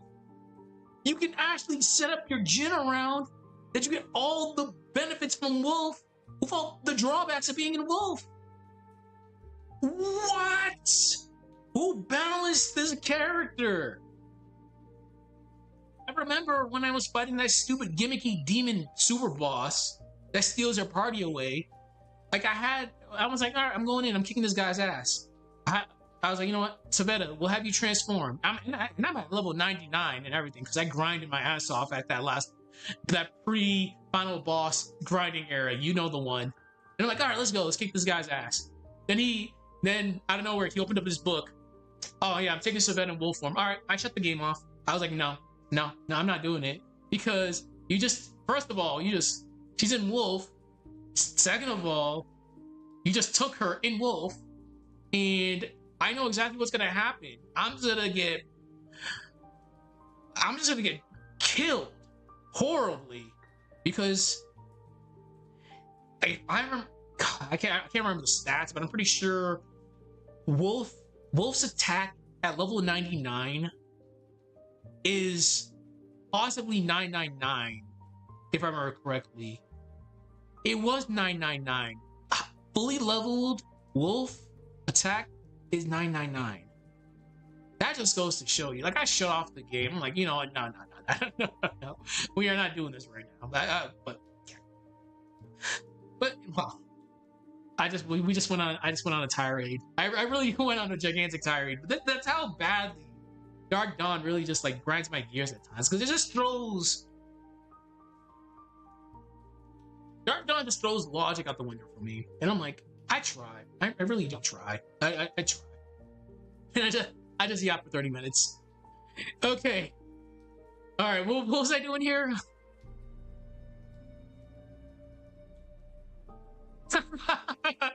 Oh yeah. All right. Hold on.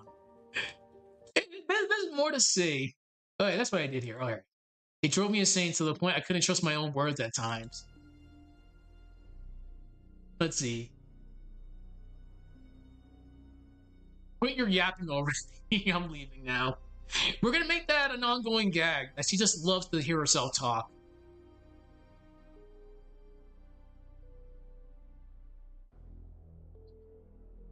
And again, it's like, all right. We all suffer in life.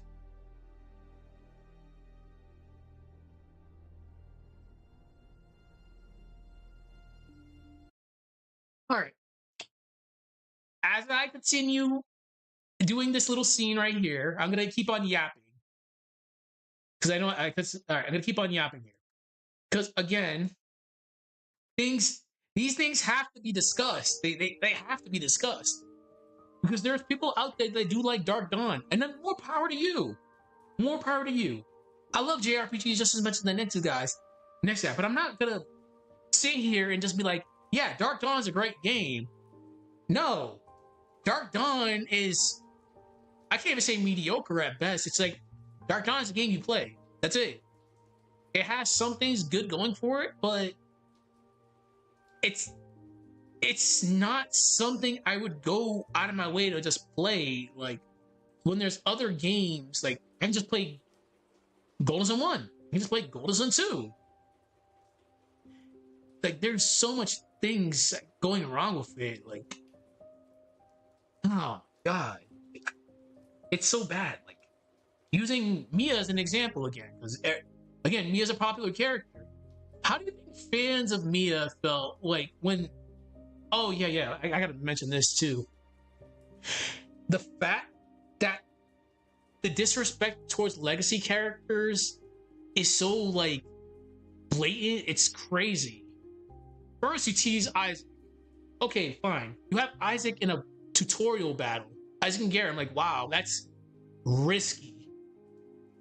That's very, very, very, very risky. Like that was a terrible tease.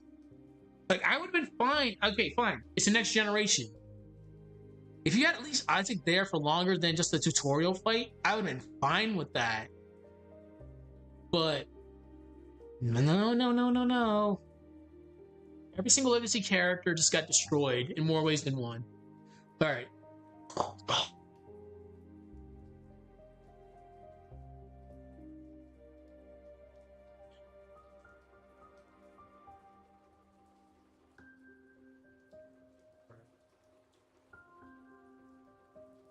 Circumstances. Let me just finish the sentence and I'll continue ranting.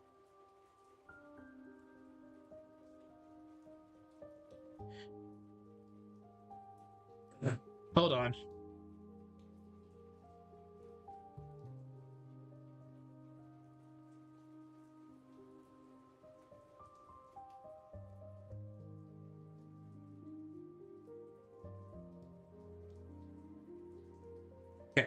So it felt like characters we loved were pushed aside legally for legally distinct copies in Sabetta. And here's the thing. Like, when it comes to Dark Dawn characters, okay. When it comes to Dark Dawn characters, I literally only like 2 characters.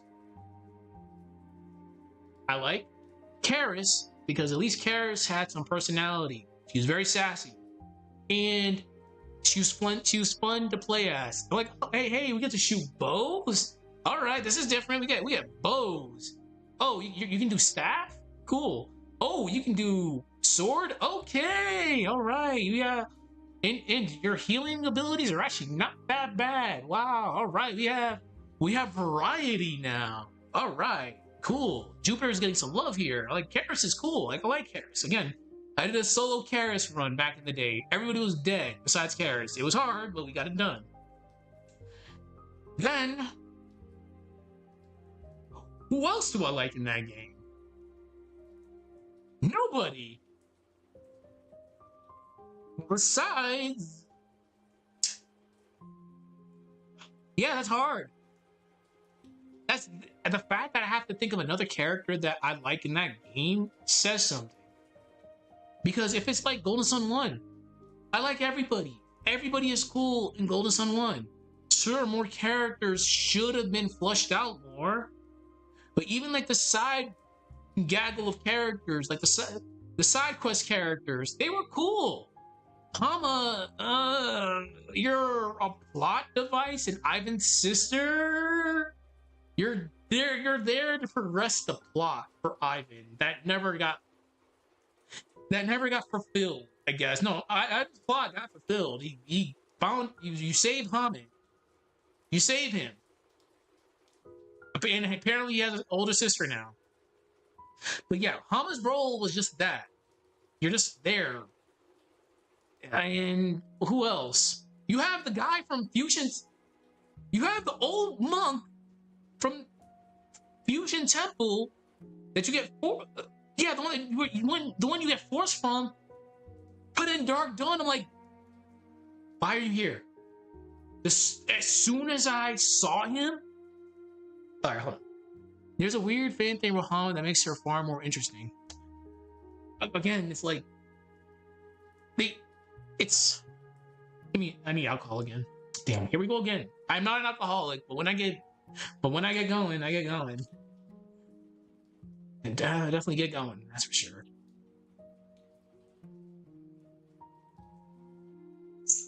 And I gotta go to work tomorrow too. They'd be like, hey, why? Oh. All right, so where was I? Okay, yeah, that old ass dude. Why are you in Dark Dawn?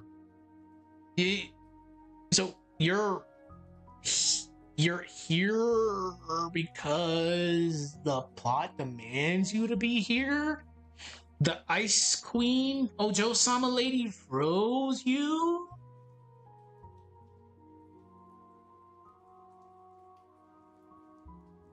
Yeah, this is where it's getting. I'm not even. Oh, I derailed into Dark Dawn again. I'm sorry, but at least like Golden Sun 1, when they gave me characters, sure. Like hell, even fucking Dampa, like him being conniving, like it was sure, whatever. He captured Hame. He tried to feed us to Todampa. I'm like, okay, cool, whatever. You're a villain. Fine. Mia has her apprentices that are watching over Emil while she's gone. Cool. You left the town's healing to a group of a young boy and a young girl. Cool beans. Fine, whatever. Sure. No one else left in Emil that can heal besides Mia. And they have, I guess they have Mercury Lighthouse, the water, and Hermes water. Sure. Fine. Then you have the young lass from the temple who likes Isaac, who likes Isaac, that you get the cool gold armor from. Sure, that's fine. You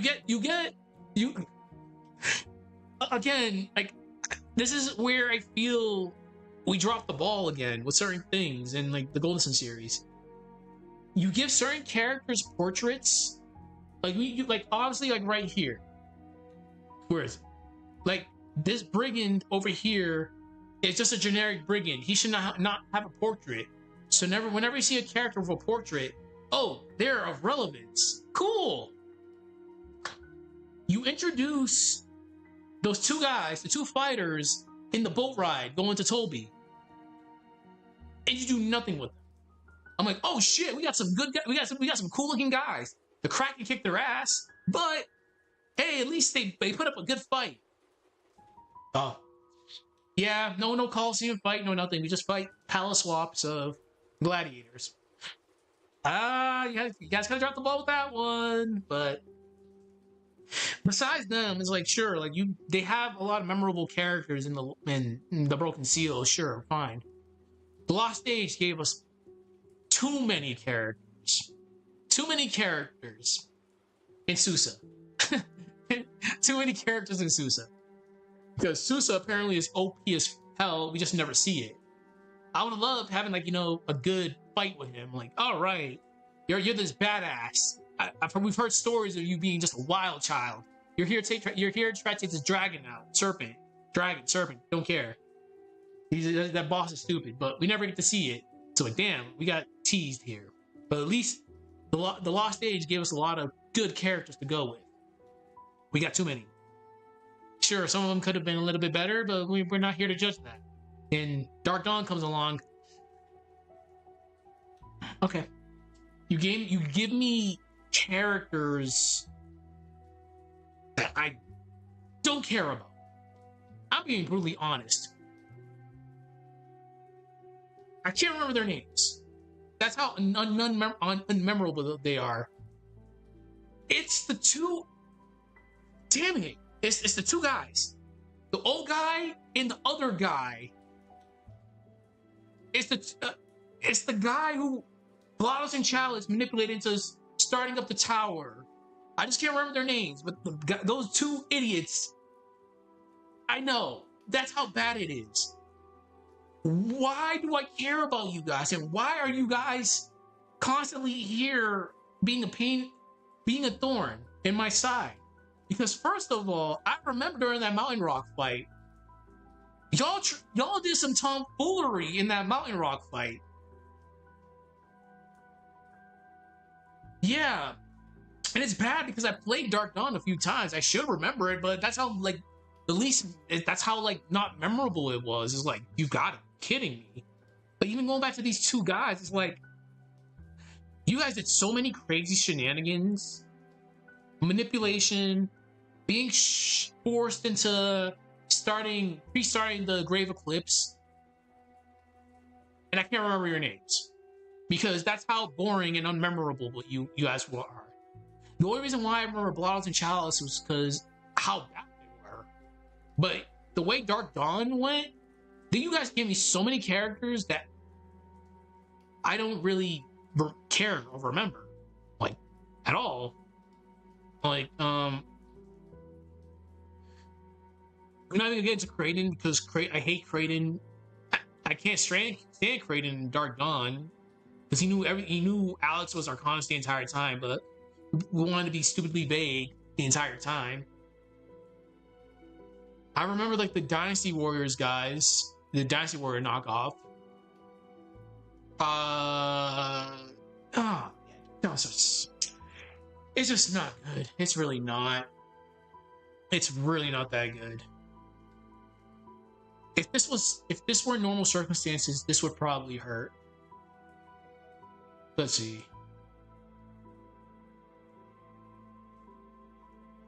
All right, we're gonna make this.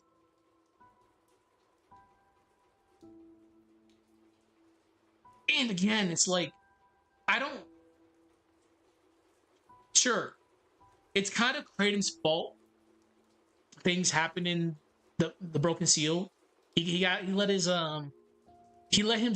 curiosity get the better of him, but the way things were going, yeah, it was unavoidable what was gonna happen. Probably, sort of, but yeah, it was unavoidable.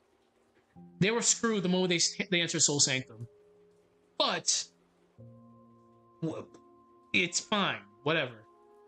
Then, hell, fine, Crane's alive because of what happened with the Golden Sun event. I'm like, okay, sure, I believe it because it's JRPG. Stranger things have happened in JRPGs before. So they're eight. Whoever was around, they didn't age as much. They just look like they're 30 years have passed, so they should be. Isaac's 47, Felix 48. Everybody else is in their 40s, but they look like they're in their late 20s. Besides Garrett's hairline receded like crazy, so they look like they're in their late 20s, going on 30s. Fine, cool, I can dig it. But Creighton, you're already old as fuck. Okay, fine, whatever. They need the old man plot device. It's just the way he was going about things in Dark Dawn that really like grinded my gears. I'm like, you know what's going on. You know that person is Alex. Say something. We don't need cryptic characters. Like, we don't. Like, I will be throwing shade here a lot. Like, I remember in the other video I even mentioned, like, I was throwing a gag at the. That is true. That is true. That is true. And Lord Bobby, as an effect, kind of. Lord Bobby got. No, he did it to himself. He did it to himself. But hell, it's still there. Look at Loompa. Loompa's chilling. Loompa is not leaving from that spot. He's chilling in that tower. Speaking of Loompa's tower, I was stuck there forever because I couldn't tell there were stairs going down. I could not tell. Like, that really like ticked me off so much. Oh yeah, just come into my tower. How do I get in here? Wait, what's going on? I'm like, oh wow, these are stairs. But anyways, yeah, Lupa's not leaving. He's not. He's chilling. But yeah, I guess getting a plot buff from the Golden Sun event helps. I guess they're not aging like that. So sure. But I did throw shade at the fact that being cryptic is annoying in certain JRPGs. That's why I'd have like not Jen over here be like, hey, yeah, if you're gonna help them out, you should probably tell them that certain enemies have abilities that can take your help away. You wouldn't want to be responsible for a cruel ruin. I'm like, yeah, the Jin Storm sucks. It would have been great if we knew beforehand that things like this exist, but I guess they wanted to keep it as a surprise. Don't be over-reliant on Jins. Which, to be fair, yes, the Jin rushing was a very cheap tactic. Okay? But we're not going to deny it. Jin rushing was summon rushing, to be specific. Summon rushing is a funny thing. God. But you, again, try summon rush Deadbeard. Yeah, it'll work, but you're gonna have to like pray to God he doesn't just hunger the crap out of you. Like, if I wanted to summon rush, I would pick very specific bosses to summon rush. I would not super rush the. I would not summon rush like. I would not summon rush against a boss that has the ability to have to like literally negate damage. I just can't remember who. It's been a bit, but a few bosses did have that ability, and I was like, oh yeah, damn, this actually sucks. I just unleashed catastrophe. No, you didn't. No, you did not. The only catastrophe is like this 20 damage you just did. Catastrophe is hype. If this were normal circumstances, this would probably hurt. All right, we'll do a little thing here.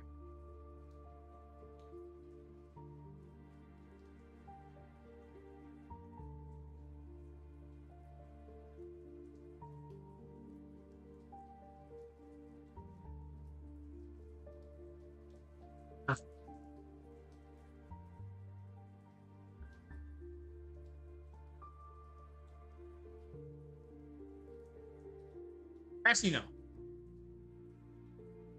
No. We won't meme it up.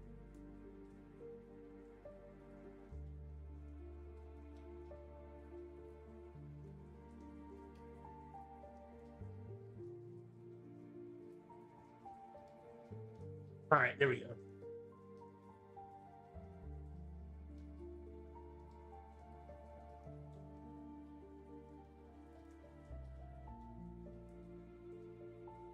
yeah, we're definitely gonna make this an ongoing thing. That she just loves to hear herself talk.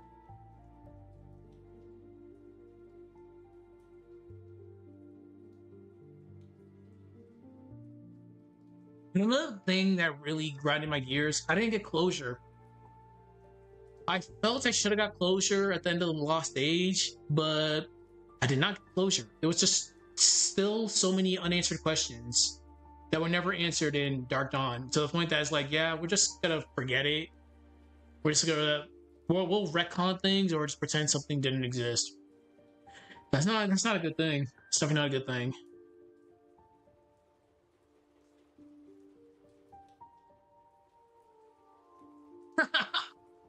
It's funny. It's funny.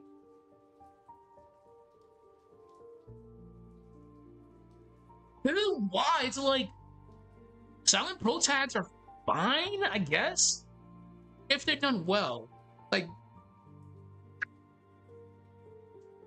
Matthew swore. I remember Matthew swore. Assume you probably got that from mom. Because for some weird reason, I can never imagine Isaac swearing.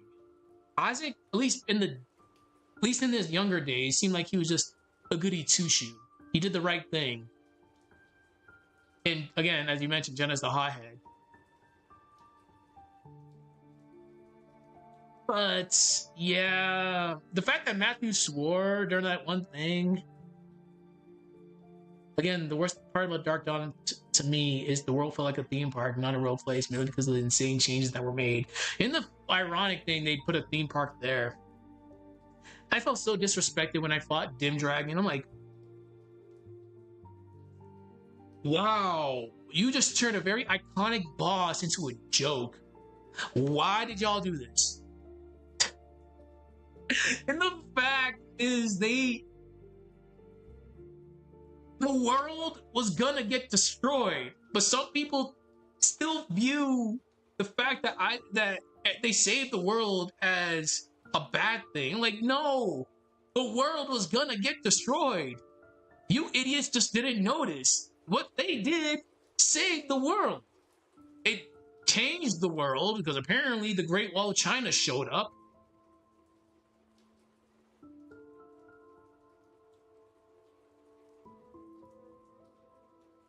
Yeah, because I feel like she just redhead, hothead, has fire. You got something right there. It's right there, literally right there. It's on. They're giving you it on a silver platter.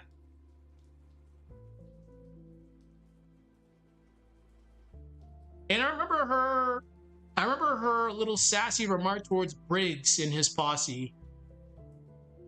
So yeah, like she just gives the vibe of just being like stupidly angry. Well, not stupidly angry, just go from like 0 to 10 in like a few seconds.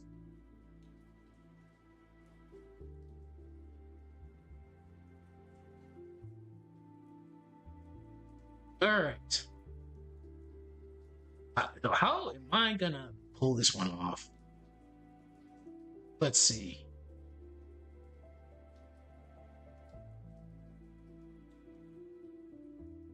Okay. I gotta pause this real quick. Let's see.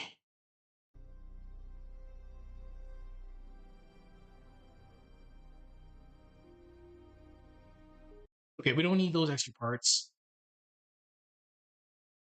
Actually, no, we can. Okay. Yeah, we'll add one more piece of dialogue right there, just to.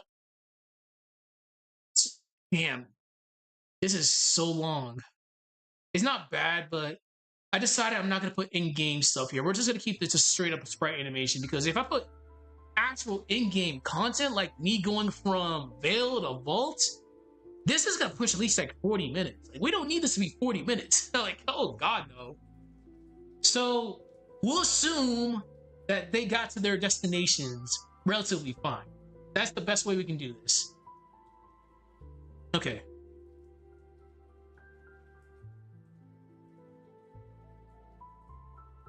Okay. Sorry, I did say I wasn't gonna harm you, but since you attacked me, if this were normal circumstances, this would probably hurt.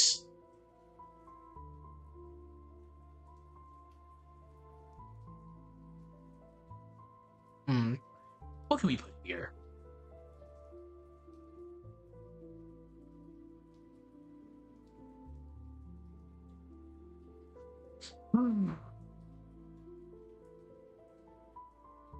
Okay, I got something.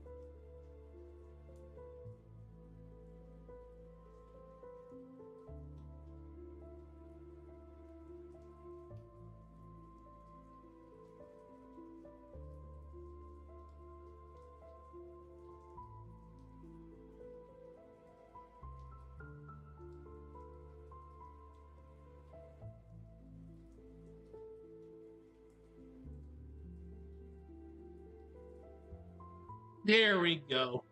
There we go. All right, we did a thing here.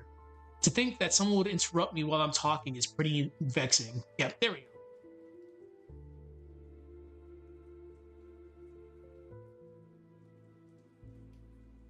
All right.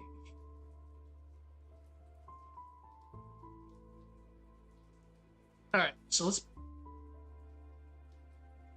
Now we can do this. No, fuck.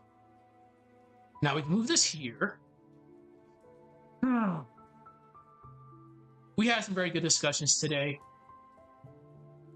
Like, things are going to get very, very hyped once we start going towards Mercury Lighthouse. Okay. Now, all right. All right, so let's sit down. Damn. All right. Let's do a final watch, and then we'll see how this is. I actually gotta start wrapping this up soon.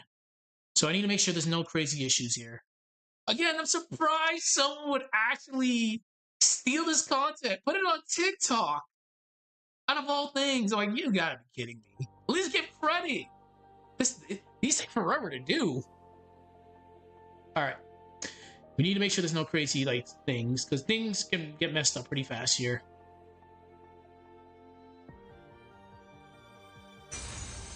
Okay.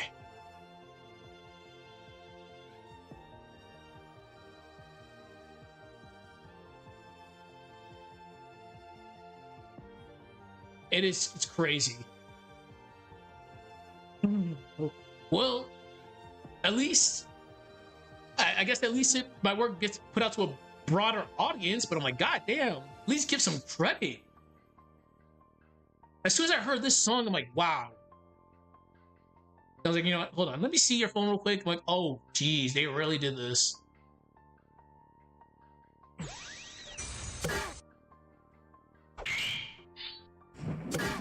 The Ed Eddie sound effects work so well.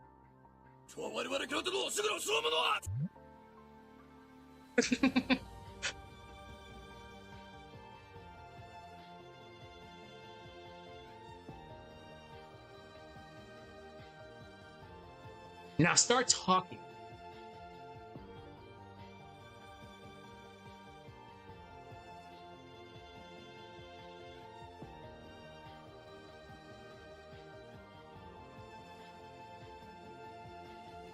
All right.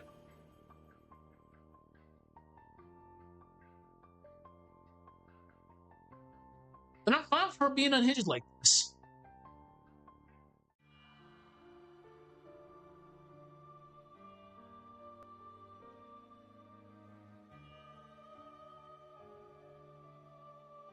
Hey.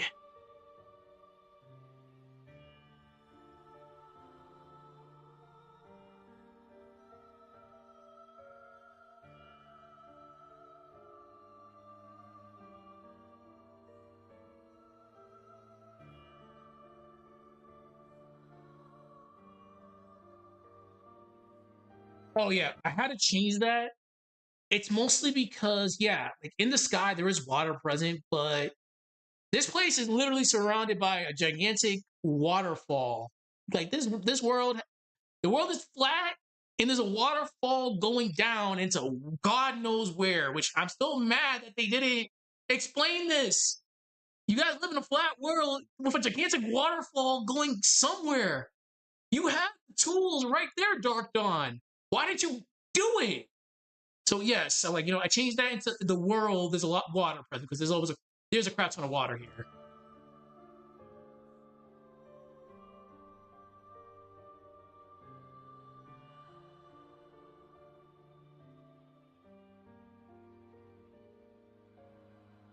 You maniac.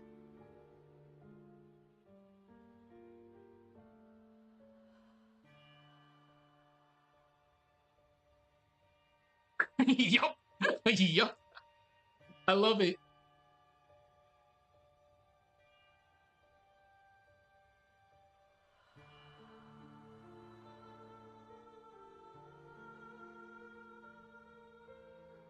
And I can imagine like a batshit crazy Mia doing this.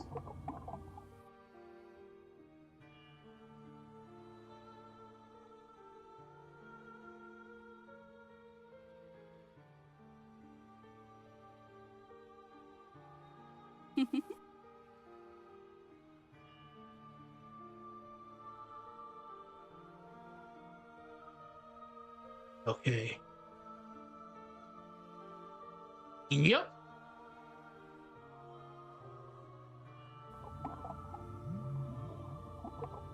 I could have went more unhinged. I really could have.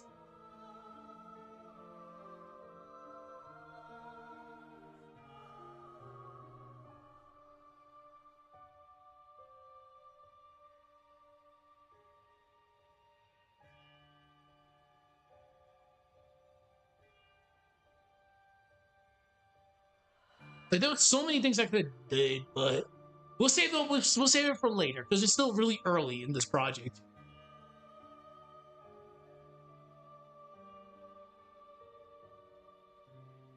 That's all we know. Please let us go.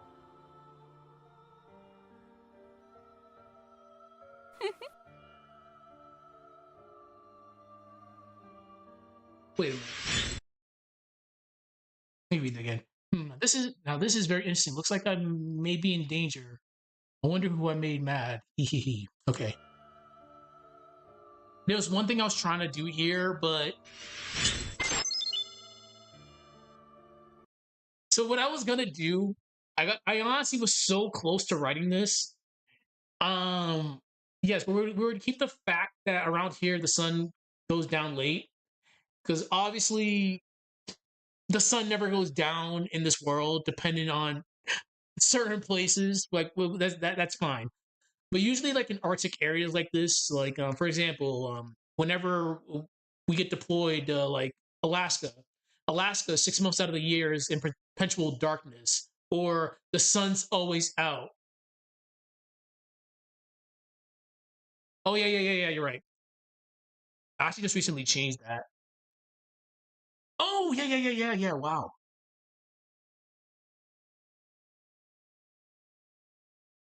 Yeah, nice, good catch. I actually changed that earlier.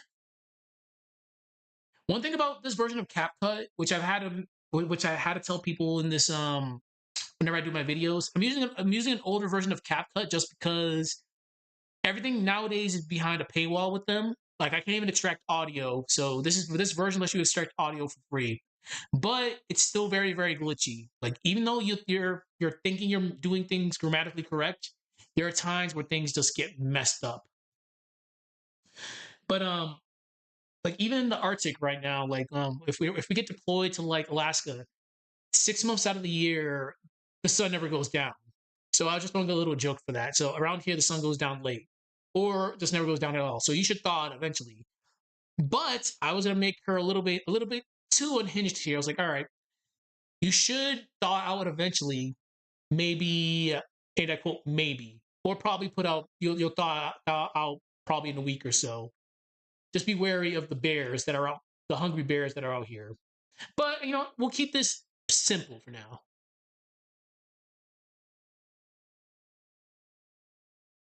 Yeah, because going off the map, yeah, Prox is definitely way north.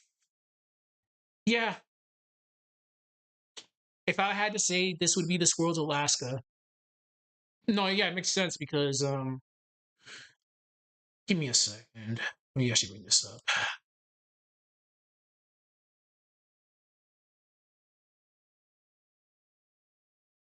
Give me one sec. Yeah, actually, yeah, Emil is, yeah, Emil's. They're not too far apart. It's just Emil's like a little bit down. It's not that bad. But for now, we'll keep her. We'll keep this. Around here, the sun goes down late. You should thaw out eventually.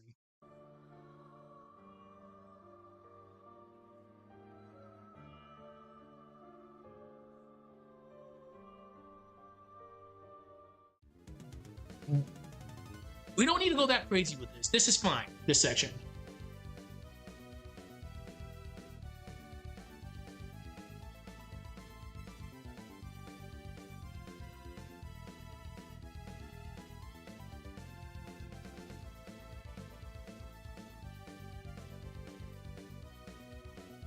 We need to be wary of the end, but we're not going to be wary.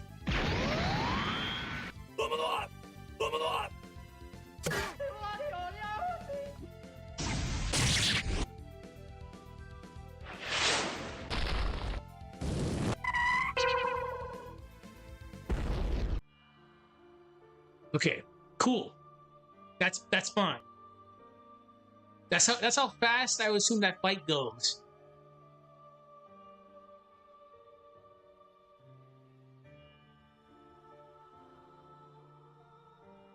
Okay.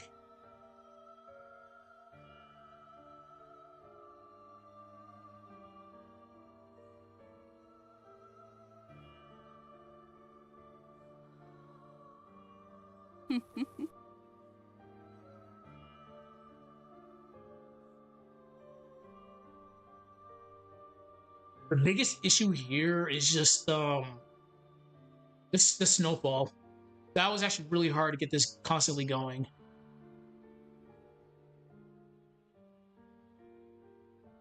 So with this little portion, I had to really think about this because having her say I refuse, it seems like I have a guest come to see me soon. That's fine. It would be rude of me not to greet her. I have a wonderful idea. Let me send her a gift. I could have I could have wrote, let me send her you two as a gift. But yeah, that would be very wow. That can have some very crazy implications there. Like she's unhinged, but do we really want to make her into a batshit crazy murderer here? I don't know. So I'm still on the fence. Again, this video won't be released till Sunday, so I'm still coming up with ideas as we go. So things may change. Boss, we need to get out of here. She's enjoying this. That's not normal.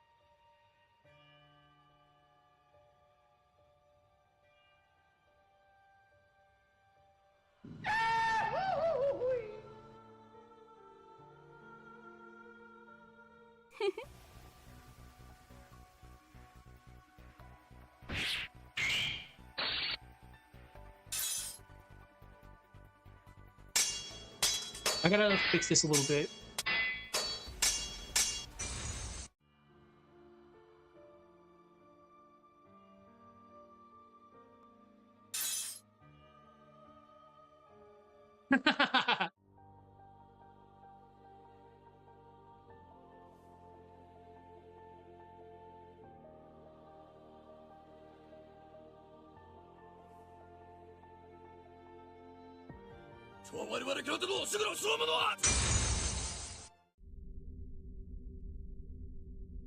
So quick to set off.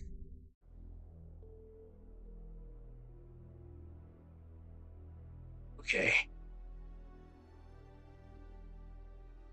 So far, this is looking really good.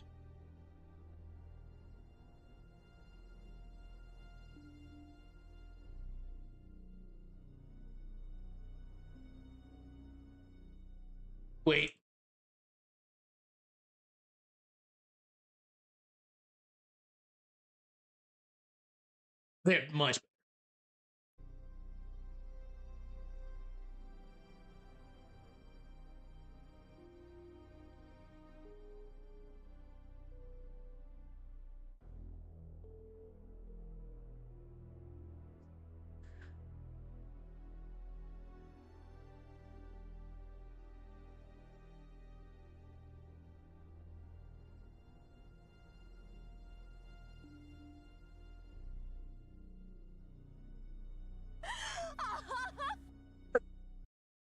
Oh, you're taking on me here. She's jealous, please.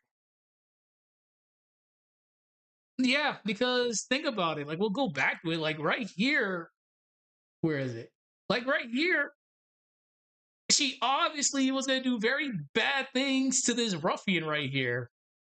I always wanted to try carving one. Then she thinks about it, then goes back to normal. What was I even thinking there? So, having the weird split personality thing does work. It's like, yeah, me always she gives me that vibe. She's nice until you get her ticked off. And obviously, you probably can't hear me now, but I'm sorry for this. She apologized for what she did. I often get a little bit too carried away when dealing with my problems. Then, obviously, like I mentioned before, she has an idea of everything that's around her, so she knows right now the brigand is going to try a sneak attack on her, and it's like, oh, okay, all right, now let me. What was I doing before again? Oh yeah, I was going to do these bad things.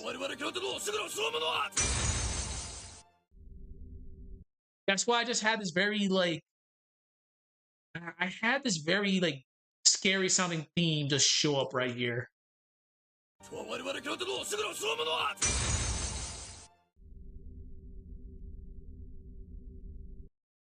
Oh well. All right. Let's see.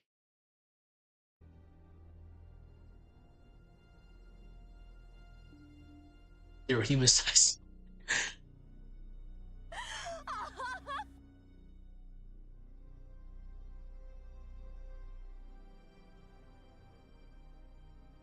And we'll leave the fates to the eyes of the beholder.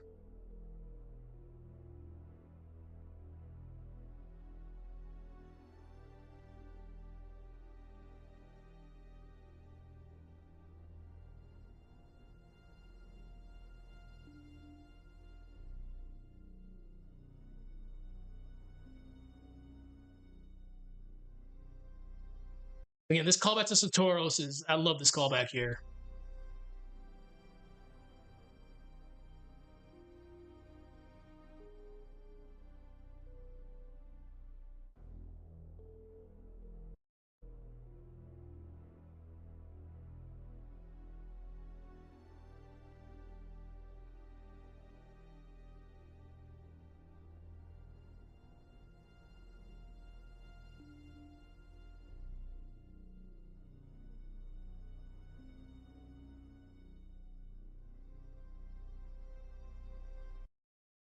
Yeah.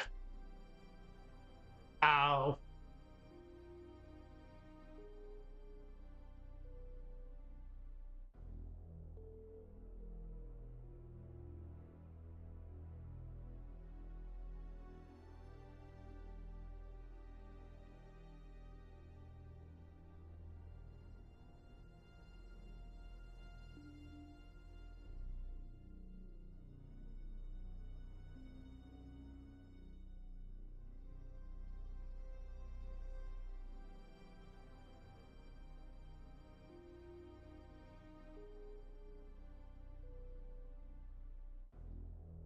Hmm.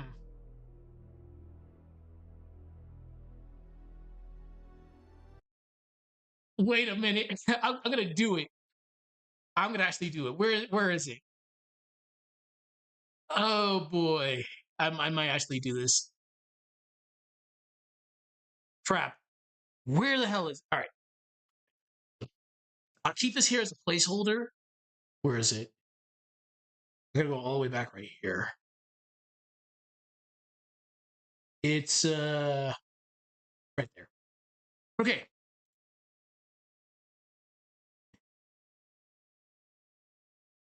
All right.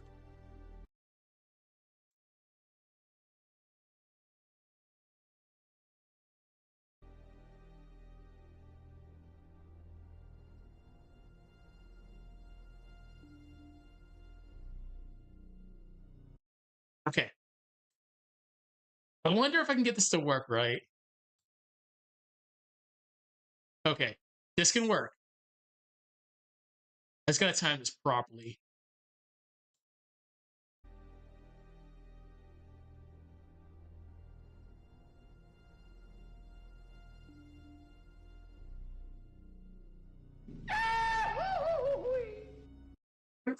All right. I don't know if I'll keep that, but we'll see. We'll see. All right. And those should be the last sequences up to here. Okay. All right. We are almost done with this. And this is shaping to be an 11-minute video. I'm not putting in-game stuff. 11 minutes is fine. We got a lot done in 11 minutes. Hold on. This is a good spot. Yeah, right there. I'll put some funky sound effects there. All right, good stuff. All right, so by Sunday this will be released, but unfortunately I gotta get to bed because it's getting late. People, do not steal this stuff and put it on TikTok. It's here on YouTube. Don't do that. Don't be that guy. This takes so hard. This is so hard to do. All right, everybody have a good night. Enjoy the VOD, whoever watches the VODs. Take care, and I'll see people tomorrow. Have a good